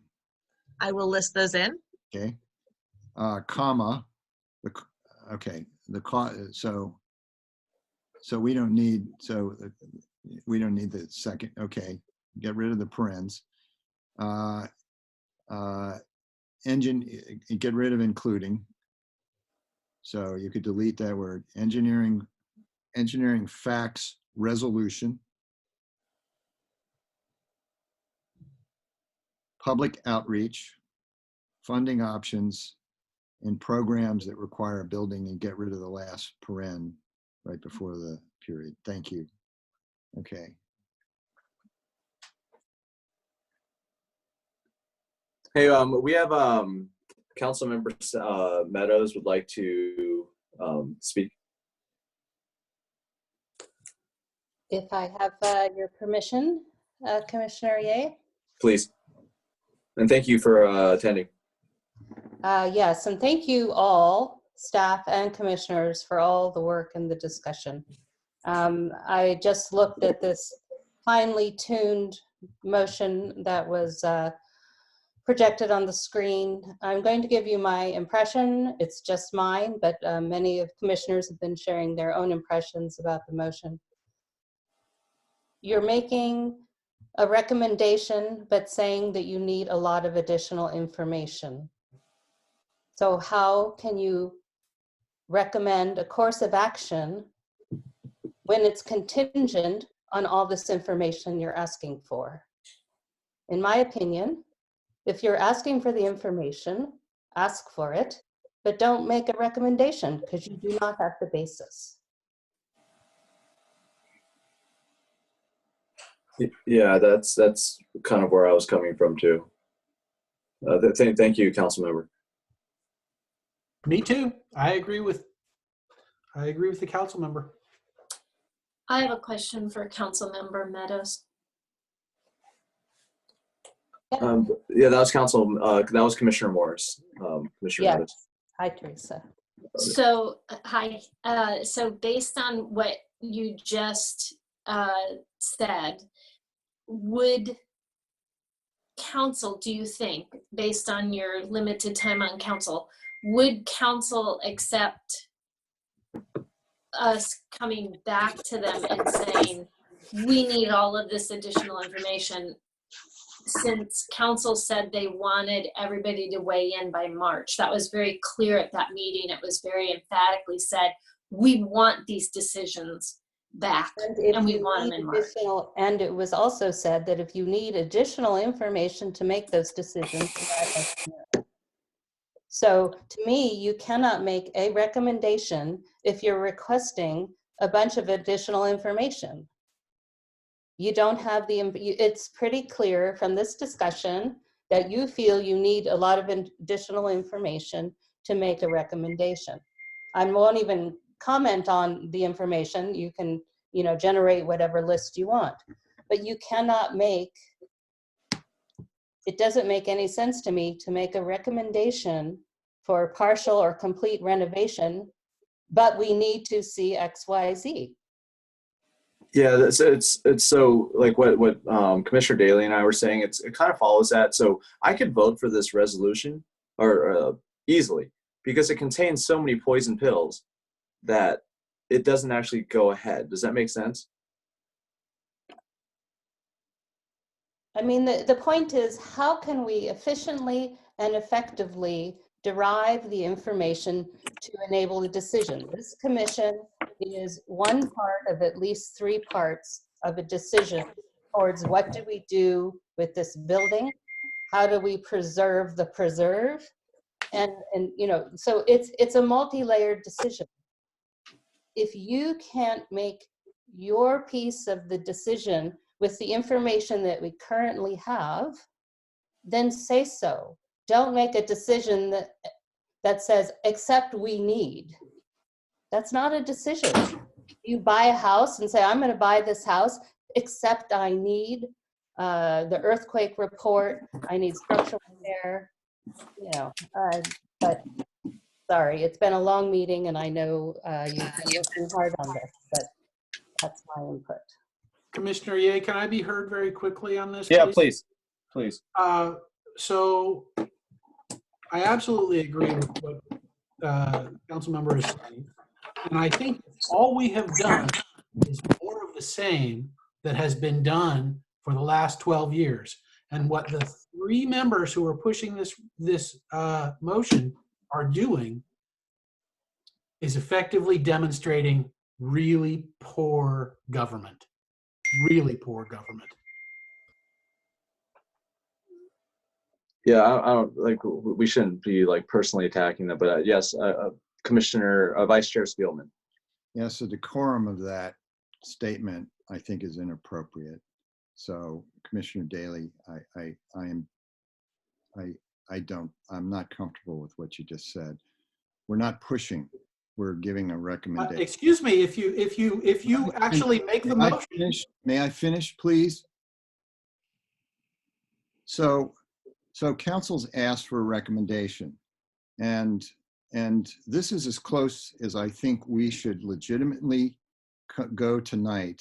And we can't give a full recommendation. There's a little bit of chicken and egg and horse and carriage, because there are many factors that funnel in to our recommendation. But we can at least say, based on where we are today, this is where we are leaning, and this is the information that we'd like to see.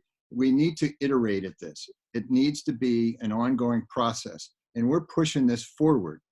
And to do nothing is the epitome of what I think has happened in the last 12 years. That's nothing. But Vice Chair Spielman, I think Pete and I and Council Member Meadows is, I'm going to take what the recommendation that you've proposed and take it to an extreme end. It has nothing to, I'm not trying to insult you or anything like that. I'm just going to take it to the extreme end. What if we were to say, recommend, I would like to go to Mars, except we have to figure out all the things that need to get, that need to be done to accomplish that. Well, it sounds great, but all the things that need to be done may not even be possible. So why recommend it? Why not just wait until we get that information before we say, let's go to Mars? Commissioner Corrigan. I mean, I think I will say, I think it's a fair critique. And the more I think about this, we're reaching analysis paralysis, because we'll get more information and then we'll still not know what to do. So my proposal would actually be to make it clean and put a stake in the ground. And if probably getting back to Commissioner Daly's original proposal, if the inclination is if we had to decide tonight, if that were, and that's what the council really wants, it sounds like to me, from our commission's perspective, we can either choose to do nothing or make a decision. So, and we have to decide with everything we know thus far, can we make a decision?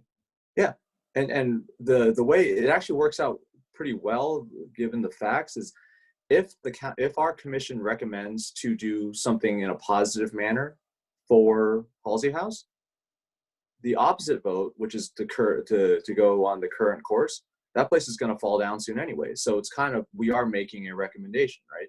Do nothing, it goes away. Do something, then we see if it's possible.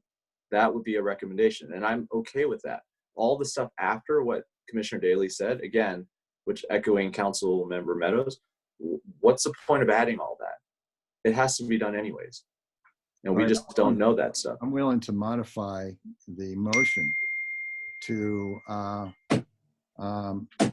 so I'm going to modify the motion to suggest that the Parks and Rec Commission recommends a full or partial restoration of Halsey House, period.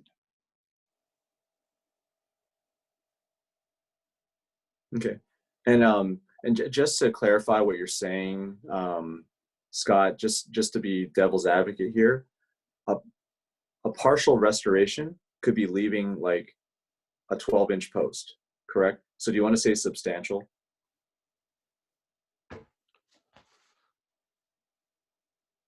I think the implication is you get about half of it, partial, if you want to say approximately 50%, I'm comfortable with that. Commissioner Ye? I'm just saying, I'm not saying yes or no on what I don't need you to change it all. It's just, you can understand partial could be interpreted different ways by different people. Well, And I suggest the word substantial. Okay. Instead of partial. Okay. That's what I'm trying to get at. You want a greater implies than. That, in good faith, you have to look at it and say it's a meaningful restoration, but it leaves an awful lot of wiggle room. Fine. I'm comfortable with that, guys. Yeah, if I was to ask my barber for a partial haircut, I don't know what I'm getting. It's a trim. Well, I know what they're getting and what I'm getting. All right. Okay. Does anyone second Vice Chair Spielman's amendment? I'll second it. Okay. Do we need any continued discussion? Or are we ready for an up-down vote? I can't see any of you guys. Oh, there we go. Are we ready to vote? Okay. Casey, you want to do it? Absolutely. Vice Chair Spielman, Yes. Commissioner Daly, No. Commissioner Ye, No. Commissioner Corrigan, Yes. Commissioner Morris. Yes. All right. The motion passes 3-2. I have another motion. Okay. Please, Commissioner Daly. Oh, there, I can see you again. Commissioner Daly. I move we also submit the subcommittee's reports to council. Okay. Does anyone second that? I second the motion. Okay. Do we need, would anyone like to discuss this further? Okay. Are we ready to vote?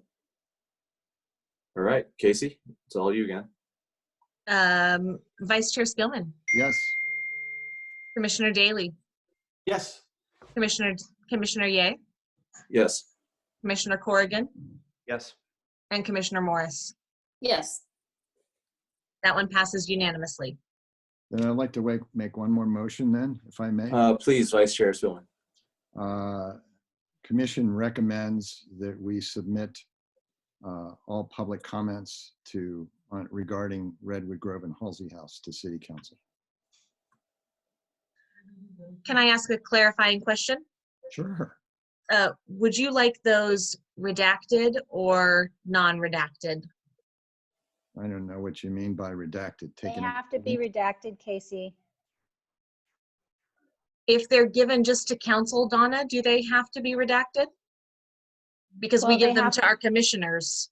But they will be made available to public. So anytime it has to be transparent. So they can't be just given to council. It has to be made available to public.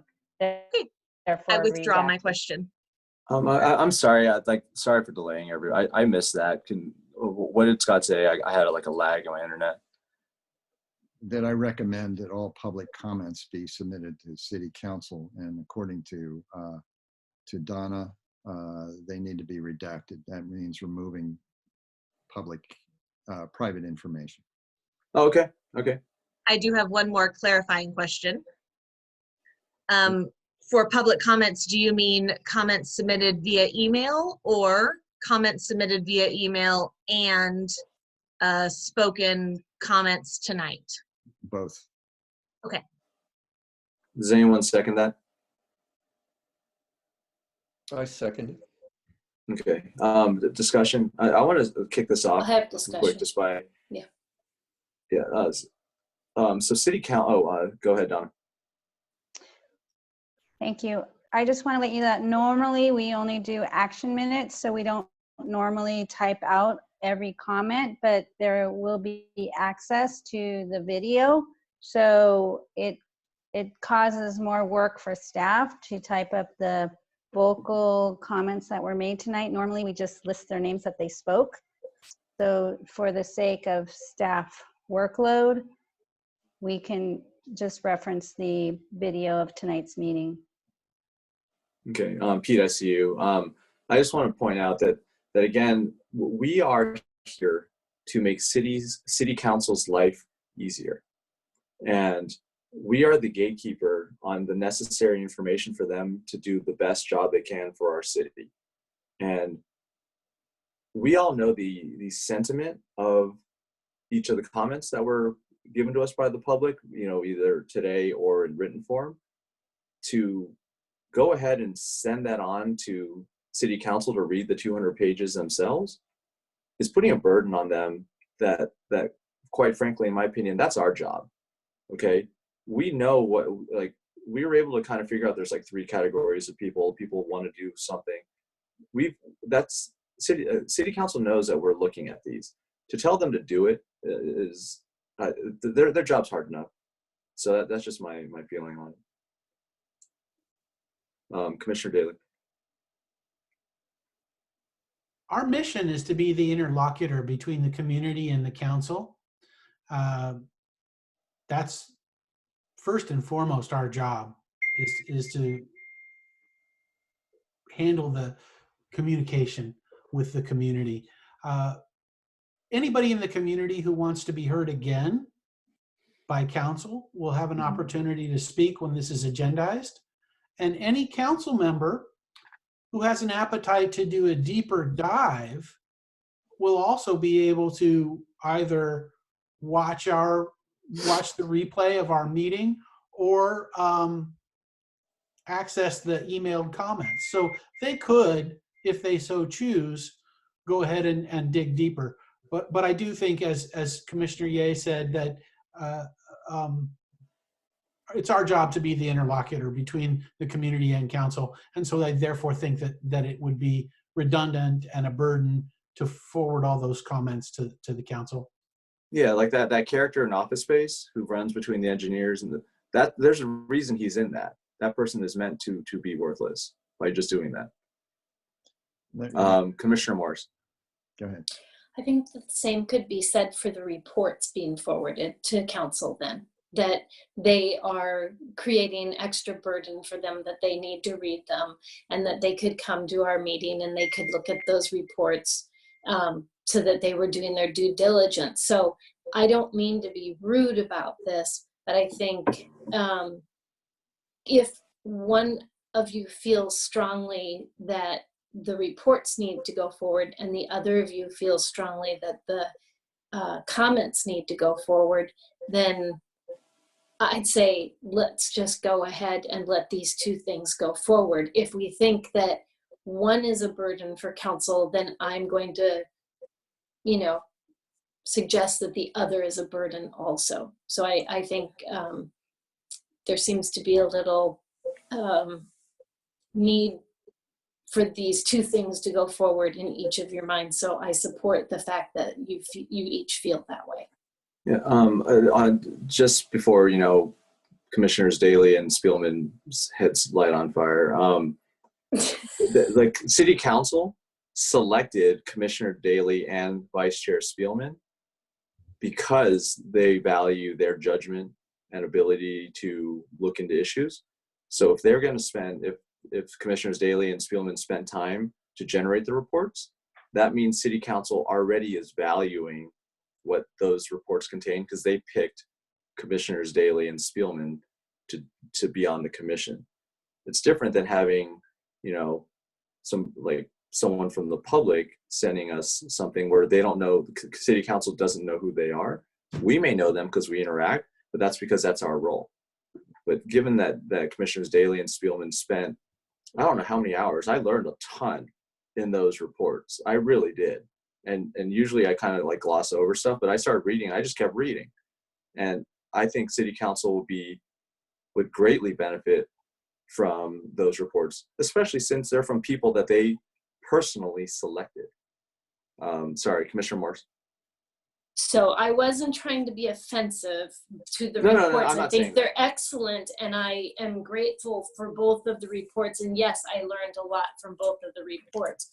I think what I'm simply saying is if there's value in the reports, there's probably value in yes, my cat's joining us. There's probably value in the public comment. And again, I go back to where I'm consistent on this, in that I think the public and what they have to tell us is of utmost importance. So in some ways, I mean, including the public comment may mean that the people don't have to show up again at the city council meeting because all the information has been forwarded to them. So I'm okay either way. I'm just saying, you know, I don't see the harm in including it, and it's just additional information council can look at it or not. They don't have to try and find it then. Okay, Commissioner Daley. It's kind of a moot point.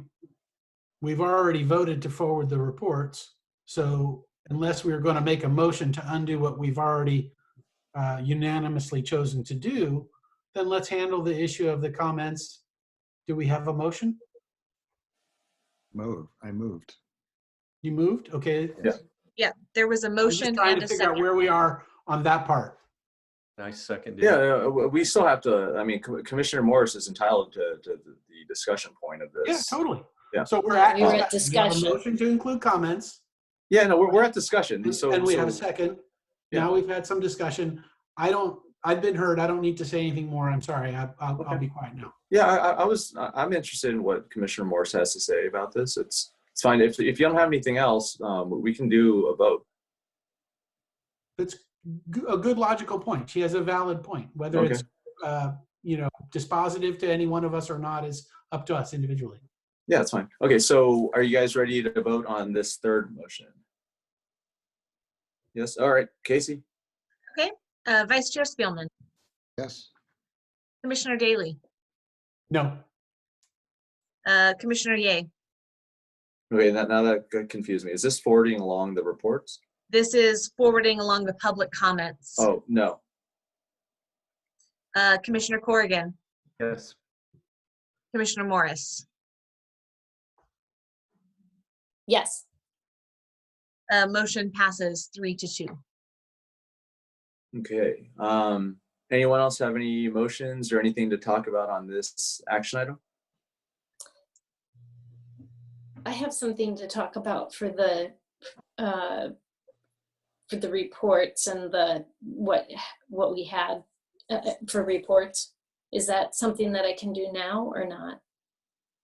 Are you saying you want to have a discussion about the content of the reports themselves? No, I'm not sure if I need to have this put on the agenda. Director Legge, I think you know what I want to bring up. Would this be the time to do it, or do I need to have it agendized or do it at a different time? How about we discuss this during the potential future agenda items? Okay. We have a break. Okay. And we have a break for a couple minutes. Okay, Scott. How long would you guys like to have a break for? 5 minutes. 5 minutes. All right. Casey? Oh, we're done here. Yeah, you know what? Again, but before we all go, to all the staff that's been on until about 10:45 at night, we all understand that you guys work during the day as well, and you have families, and you like to do things outside of both of those things. And the fact that you've been here this whole time, we really appreciate it. And we just being able to see you guys, we kind of get a glimpse into your life. You know, I can see that it looks like, Sean Gallegos likes to play video games with his setup, and you value, you know, a certain decoration that reminds me of my high school back east. It's kind of cool to see. Okay. So for everyone who's been here, I know the other commissioners kind of can reinforce this and they can chime in, but it's late. We know it sucks. This is your job, but it's not really your job to listen to us kind of go back and forth forever. So, and to be a resource for us, without you guys, we would be here till like 1, okay? Because we would just be guessing and making assumptions and just trying to reason into things where you guys could just tell us. So thank you again.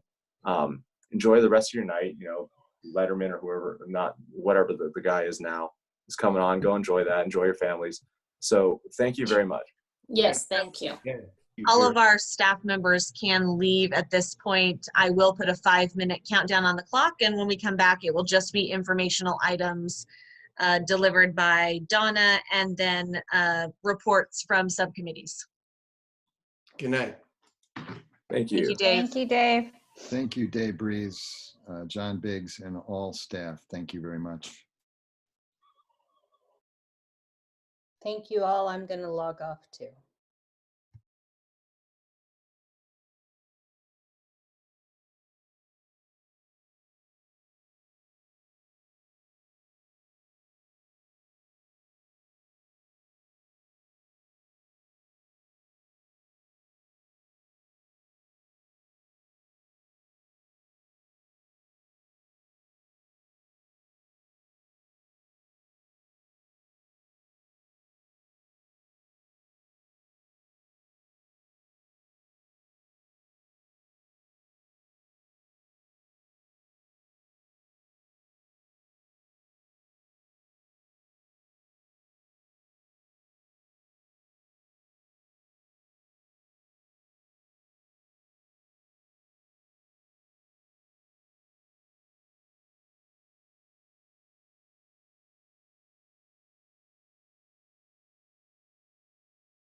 Where are we at on time? We should be back right now. Okay.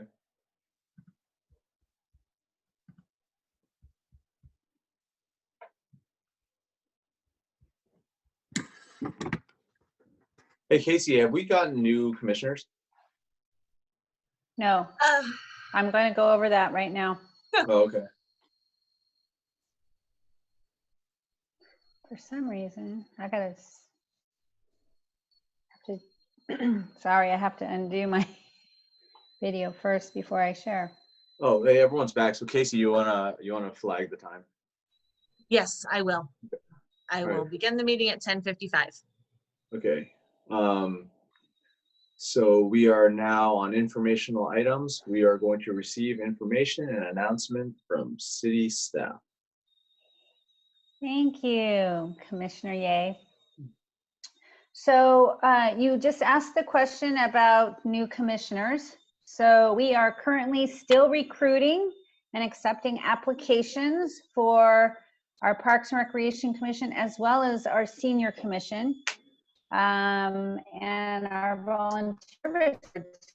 So the application deadline is next week on February 17th. And from what I understand, we only have 2 applications received and we have 4 vacancies. So we really need some assistance in soliciting individuals to apply. Okay. If for some reason we don't get enough applications, I believe they will decide whether or not they will leave it open for a longer period of time. But it would be very difficult to continue with 4 vacancies. Yeah. Okay, and that includes the vacancies that will be coming up from our existing commissioners? Yes. Okay. That includes Jonathan Weinberg's seat as well as 3 other commissioners whose seats and terms are up. Okay, and how does it work from us? Like, can I, for example, I don't have a brother, but can my brother sit on the commission? That's a good question. I'd have to find out. Okay. All right. Please go ahead. All right. So I think I just resent the information with the application yesterday, might have been today, but it's also in your packet. So the application is basically online. So I wanted to announce that the second reading to adopt the Hillview Off-Leash Pilot Program Ordinance will go to the February 23rd meeting. And shortly thereafter, Manny and I will be working closely together to get the signage, the doggy bags, get everything lined up to start the programming beginning April 1st.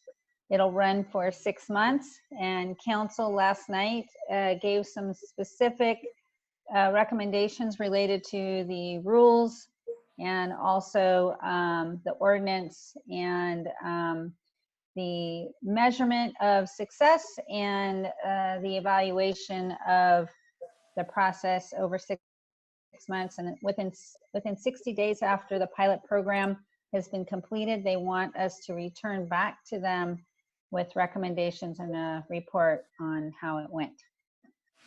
Any questions about that? Okay. Also at the council meeting last night, they did approve. Wait, I have a question. Okay, going back, dog parks? Yes. About off-leash, I mean? Yeah, the off-leash. So I listened to that meeting, and I thought I heard you say something about commissioners or from the subcommittee, I think. So that would be Commissioner Spielman and myself being interested in possibly doing outreach to see how the program is going, asking people. Did I hear that? What? Yes, you did. So I thought, did she just volunteer us for something? no, council member Enander said as part of the measurement, she is suggesting that either staff and or the commissioners show up and ask people certain series of questions, or have the Dropbox that the subcommittee had recommended, but some sort of way to determine, did they walk there, did they drive there? If they drove, where is their home park? If their home park had an off-leash program, would they attend? And I think the last one was, are you a resident or a non-resident? Or if you're a non-resident, where do you live? And so I did make the comment that I felt that the current subcommittee has been very dedicated to this process, and that you would be great candidates to participate in that type of check-in with people and users at the off-leash pilot program. So what I will do is shortly before the program starts, I'll have a meeting with the subcommittee, and we can determine what the roles of staff versus the subcommittee will be. Okay, thanks. Does that help? Okay. Yes, thank you. So the other motion and approval that happened last night was the Commission's recommendation to reaffirm the social justice resolution that was adopted by Council in 2017, and that it will now be part of the orientation of new commissioners and be included in the handbook. So congratulations. Yay. Yes. Donna, Commissioner I Daly. was able to join right after that, so I missed it. And that was adopted as part of the consent agenda, correct?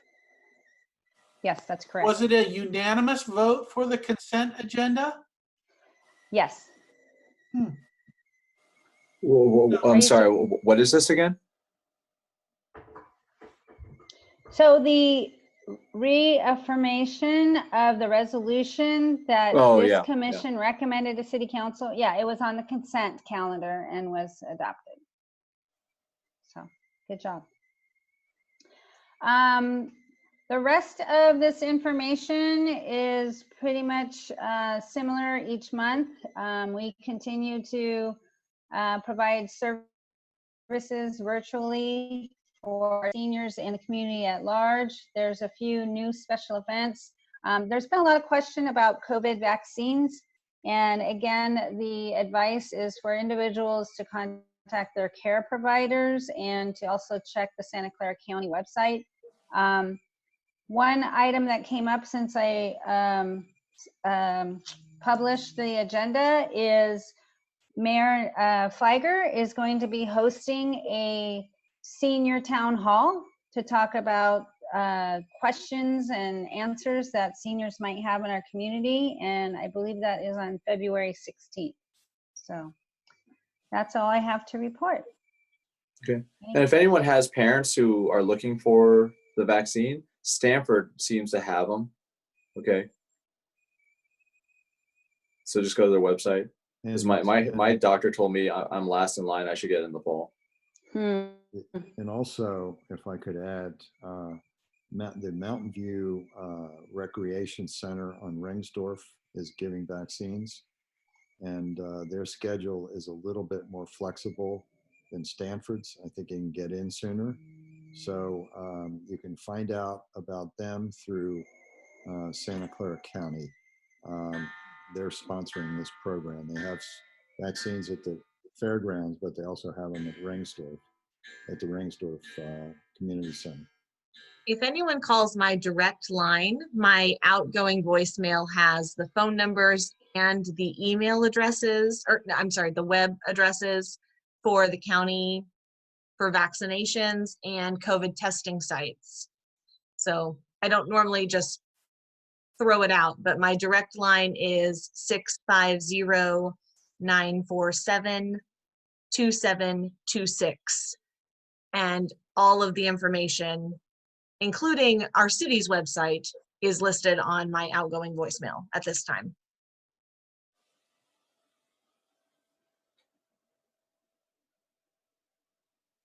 And bless you, Donna. Okay. So the next item is are the commissioners' reports and comments. Looks like what are our work plan subcommittee updates? Anyone?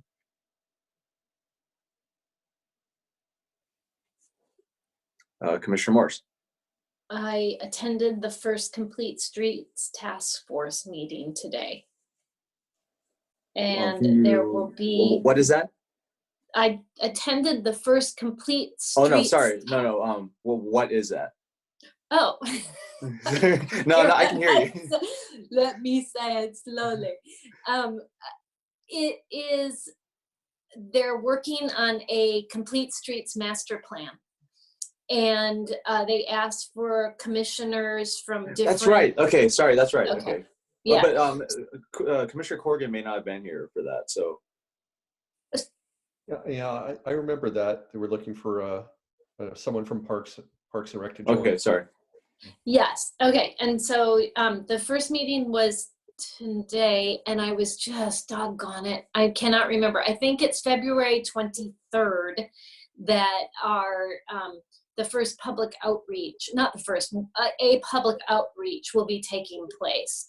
So so you may want to attend it, and they're going to have the line drawings for the different streets and the recommendations for the different streets. Jordan,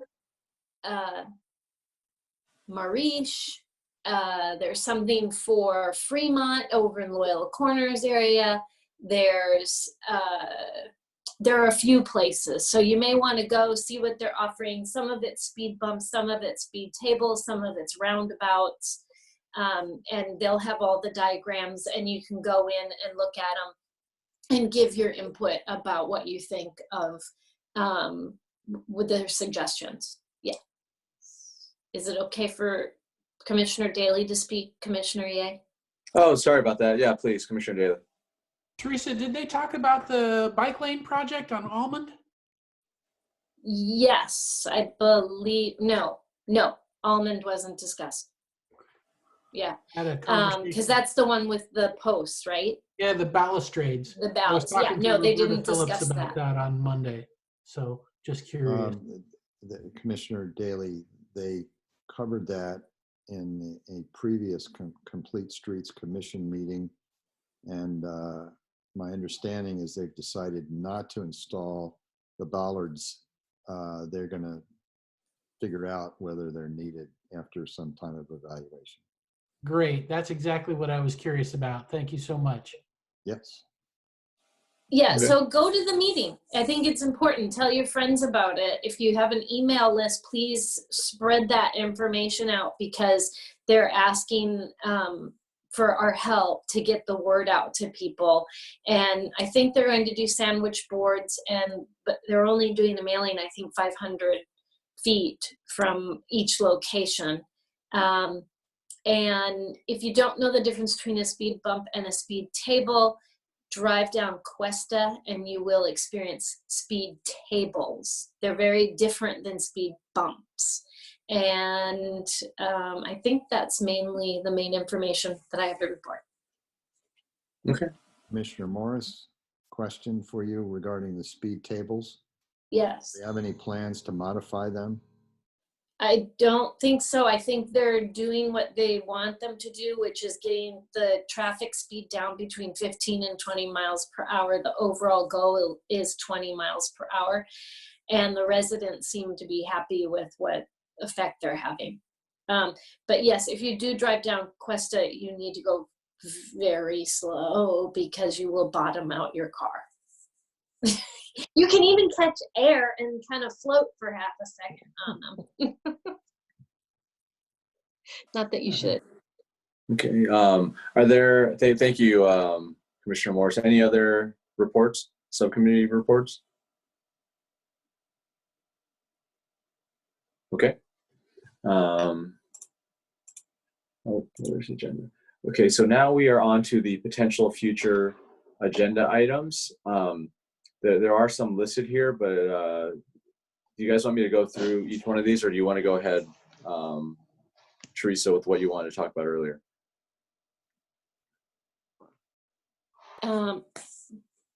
I would like to have a conversation about subcommittee reports. So I was surprised that the subcommittee reports were separate this time. And I would like to, I was very surprised by it. I thought a subcommittee would work together and come up with one report. So I want to understand that more. Two, I want to figure out if we want to have any guidelines for that, if anybody feels it's important that we have guidelines for that. But I was surprised. And I mean, I'm so happy with the reports. They're so thorough, they're so good. But I was just a tad disappointed that it wasn't one report. Yeah, it ended up coming off like a Shields and Brooks segment, and I don't think the city, I mean the people listening were expecting that, because it looks like we set it up that way to have like a Pete versus Scott, even though that's not the intention.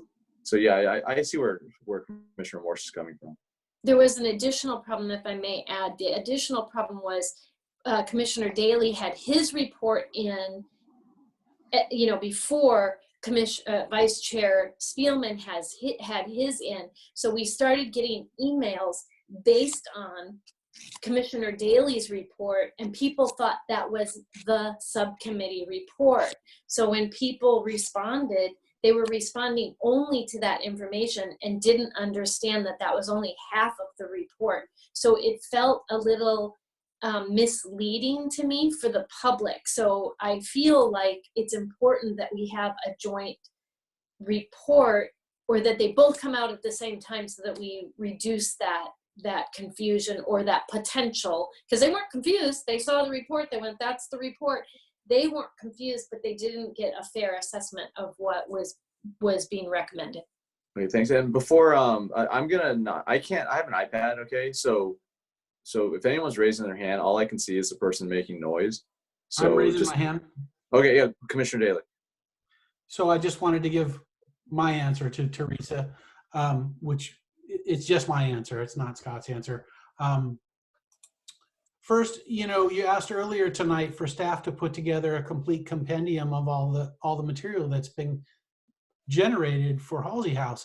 And that is actually the reason why the two reports were staggered, insofar as we had a deadline, because staff did exactly what you asked. They created a website that has everything from the Sandoval report, the ARG report, all previous minutes for meetings where this was agendized, and so forth. And in order to get it all published on time, they had given us a deadline. And I met the deadline, but Scott, for whatever reason, needed a little bit more time. So he said, I'm going to turn mine in tomorrow. And that's why one came out first. I agree with you. In the future, we should be mindful of that. And even if it means my report is delayed, it should be coming out with Scott. Lastly, I would say, from my own perspective, I think if we had more time, Scott and I probably could have done one report. We would have, just worked at it until we found what we felt we could stand by together. At least I would have probably preferred that process. But given the deadline, and given the fact that at least I felt like we were very much coming at it from a different approach and had a different understanding of the ask, it just wasn't feasible in this instance to do one report.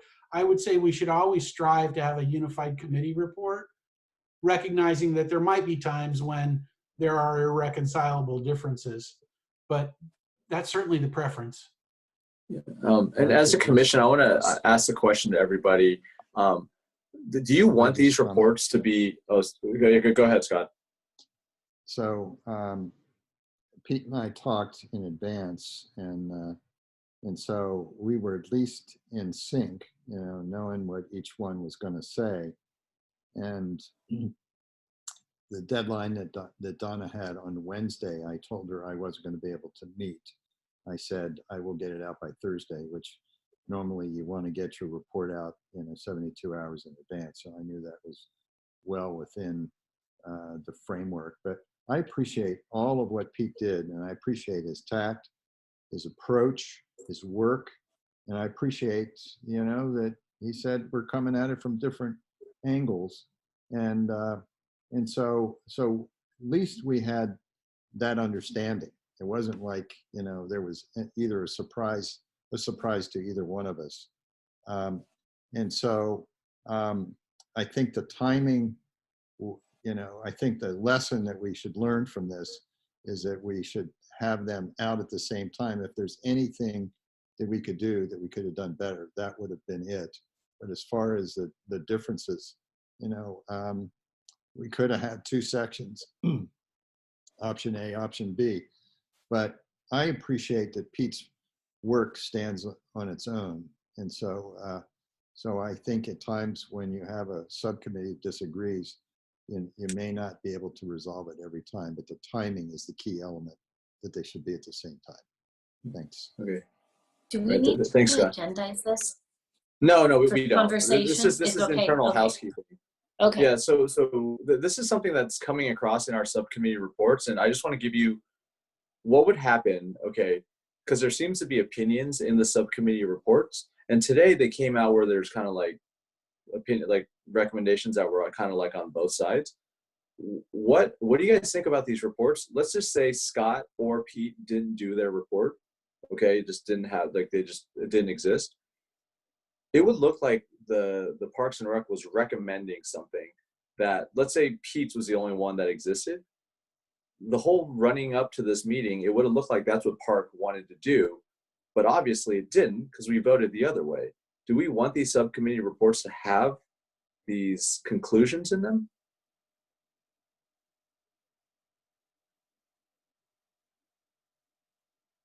You mean recommendations? They have, Yeah. always. So, but they're only done by the subcommittee individuals, correct? In this case, yes. Okay. in the past, we do a pretty good job of finding a way to get together on something. I wasn't on the dog park subcommittee, but observing it from outside, it sure seemed like, boy, they spent a lot of time and energy to find a way to jointly publish their report. And my experience with Teresa was very similar on the social justice subcommittee. We iterated an awful lot. We were pretty close, I think, in philosophy to begin with, but we did, when we brought forth a document, it was ours. Okay. And I prefer that, but I recognize it's not always going to be possible, particularly if you're on a tight deadline and you just have a real big difference of opinion.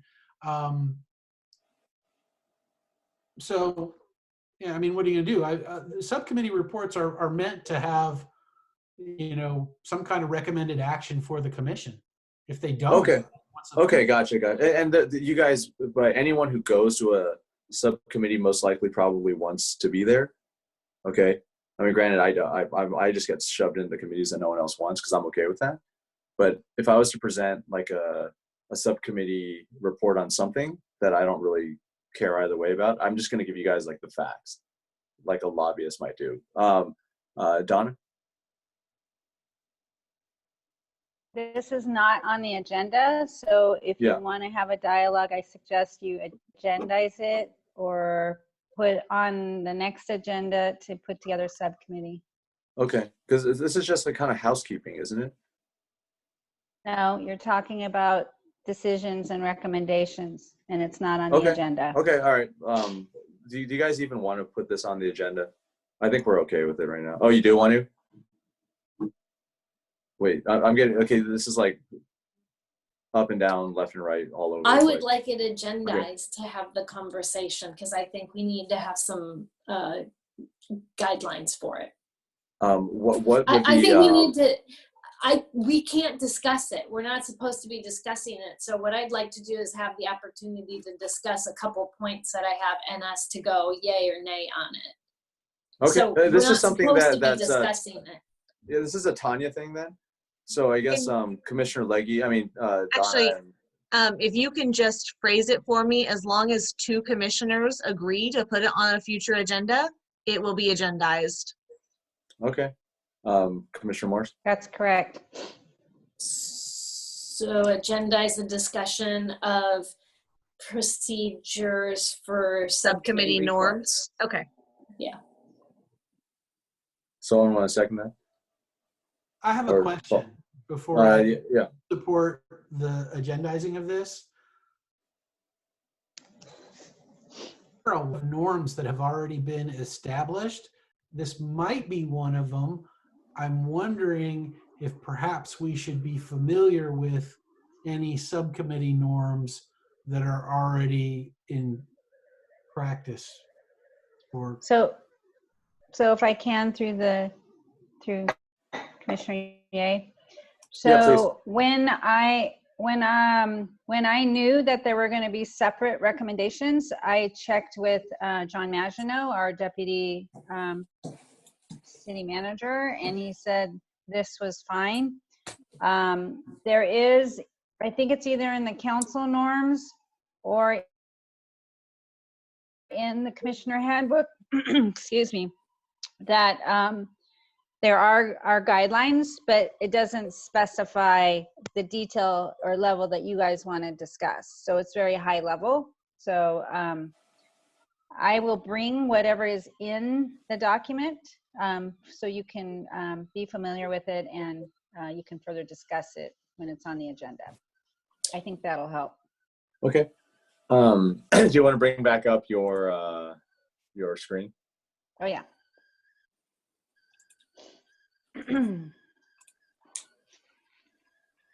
But we didn't have a second on that. Thank you. I support Teresa's request. I thought Pete did second it. Yeah, no, I do. I support that request to have that agendized and have that discussion. I just want to do my homework beforehand so I know what's already in place so we're not reinventing the wheel. In fact, what I'll do is I'll email you by next week. I'll email you with what it says right now, so you guys have time. If we want to really do government right, we can have a subcommittee on subcommittees. All right. So for these potential future agenda really items, I'm not sure what some of these are. Donna, is there like? Okay, let me go through them for you. Okay. So Is someone cooking? Is someone boiling water? I know, because there's that little whistle in the background, but it's Oh, it been might- going for two. Oh, it might be my dog snoring. My dog is snoring now. What? No. It sounds like water. It's a high-pitched whistle. Okay. Yeah. Oh, That's fine. Okay, go ahead, Donna. We're almost done. Okay, so it was requested by the commission that Manny bring to you the, oh, never mind, not that's number, oh, sorry, I gotta go back up. Okay, so review and update the fiscal year 2021 work plan. So as explained, we will be getting new commissioners, hopefully. They will be appointed in April. They will come new to the April meeting. That's when you reorganized for a chair and a vice chair. And in May, I believe it's May 5th, it might be May 5th or 4th, it's when you will have a joint meeting with City Council. And so part of that meeting, you go over your work plan. So in March, it's being recommended that you review your work plan for any final changes or updates so that you're prepared to do your joint meeting with City Council in May. So that's why that's on there. The status of the park plan, this one was requested by the commission that the park plan be reviewed, which items on the recommendations in the park plan have been completed and which are yet to be done. And then since Manny is going to be presenting that, he will also give you a park and facility maintenance update. And those are right now scheduled for March. And then in April, as I mentioned, there's reorganization. Oh yeah, there's the date right there. May 4th is your joint meeting with City Council. Another item that we may be bringing forth to you in March is an overview of our initial assessment with a consultant related to the operations of the new community center in terms of what work has been done. Most of you, I think all of you, participated in the stakeholder interviews some time ago, and so we want to share with you the next steps. So I guess the question is, do you want to talk about the subcommittee guidelines in March, or do you want to wait till the new commission is all put together? Just some thoughts in terms of timing.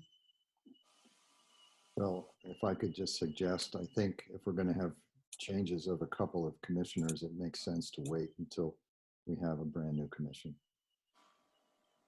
Okay. Anybody else agree or disagree? I'm not disagreeing by any means, because I think there's merit, but there's possibly also merit in doing it beforehand, because I'm not sure how much green commissioners are going to really contribute and understand the process. And maybe it's better to have them come in with ducks all in a row, and we can tell them what to do, and they can get, get going on stuff. Just playing devil's advocate. Again, I'm not disagreeing. I think there's definitely merit in saying, okay, let's wait till the new people are on board. But this is the other side of the coin. May I speak? Commissioner Ye, it's Teresa. Yeah, okay. but please. I can't see you guys. I know, that's why I thought I'd speak up. I'd like to get it over with sooner than later, but my question would be, do we have time? Because I'm looking at March 10th, and there are a number of things on March 10th already. And so I don't want to make it an extra long meeting. I think the conversation about the subcommittee stuff will be, although who knows with us, but somewhere in the 15 to 30-minute range, and we'd be done. Donna? What's the main one on that day? It's a lot. Review and update fiscal year 2020-21, work plan, March 10, 21. Status of park plan action items, park and facility maintenance. Oh, no, I can see what's on the thing. Are there any other? What do we have on March for the March meeting right now? Can somebody call that up and we can see if there's room? I don't think it's been generated, right? Yeah, it's right in front of you. So yeah, we it's have right in front of us. It's those 3 items. How long do you think those will take, Donna? A, B, and C, plus the one that's not on here is the community center assessment. So Manny is doing A and B. I don't think B will be very long. A may be longer than how many questions there might be. I don't think it depends. If you read everything before he comes, then it'll go quicker. So it also depends on whether or not so status of park plan action items could be something that we could draw out in discussion, right? Because you're either accepting the existing park plan action items that are there and saying these are what's left to be done, or you're saying, okay, we need an action item to do this because of that. So there could be some discussion around that, but at least I don't see anything on this list that's going to attract a whole lot of public comment. So that dimension of the meeting might be smooth.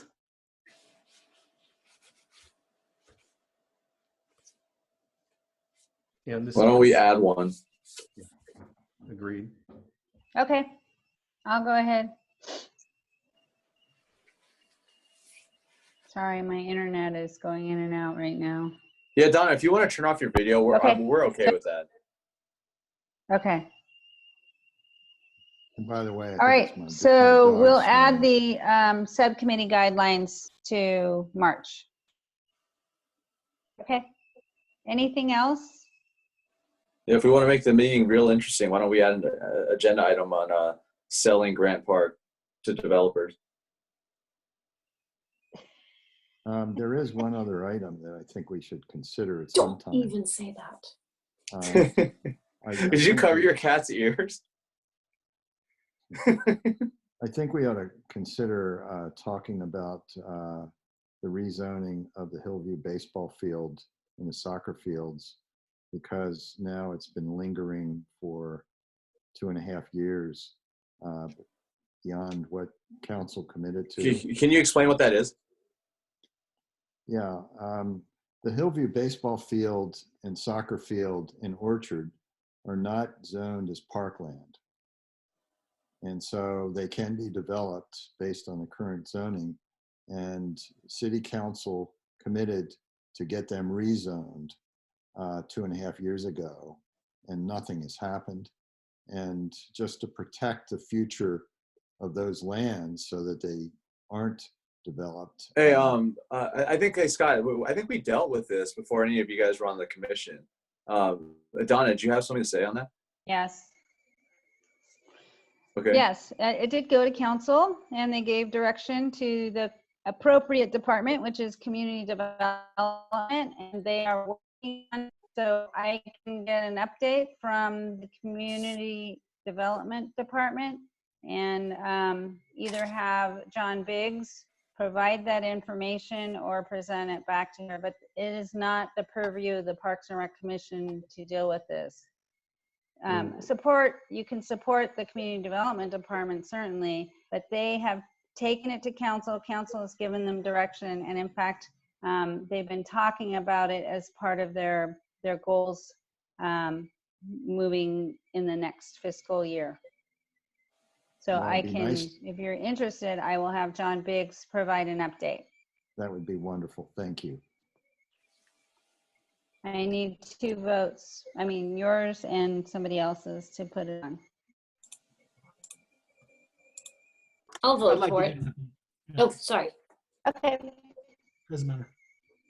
it's a tie, no. Actually, I think we need, don't we Okay. need 3 when it involves staff work? Okay, she's gone. 3, Donna, when it involves staff work? Donna's gone. I don't think so. I think it is still just 2. I know it's 3 for council when it involves staff work. Donna, you got to update your AOL subscription. Donna is taking a much needed vacation. Yes. Okay. We done? All right. Yeah, But does, if we have 3, anyone we're else have covered either anything? way. Okay. Are there any other agenda items that the residents have brought up to you guys that we need to, because people seem to complain to me all the time when they see me. What are some of the complaints?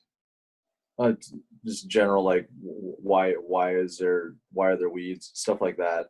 Like, why is this speed bump? Like, why is this light not working correctly? Yeah, Commissioner Daly. I actually get a lot of residents saying to me, why do we only have off leash hours at Hillview? And yeah, I've had that.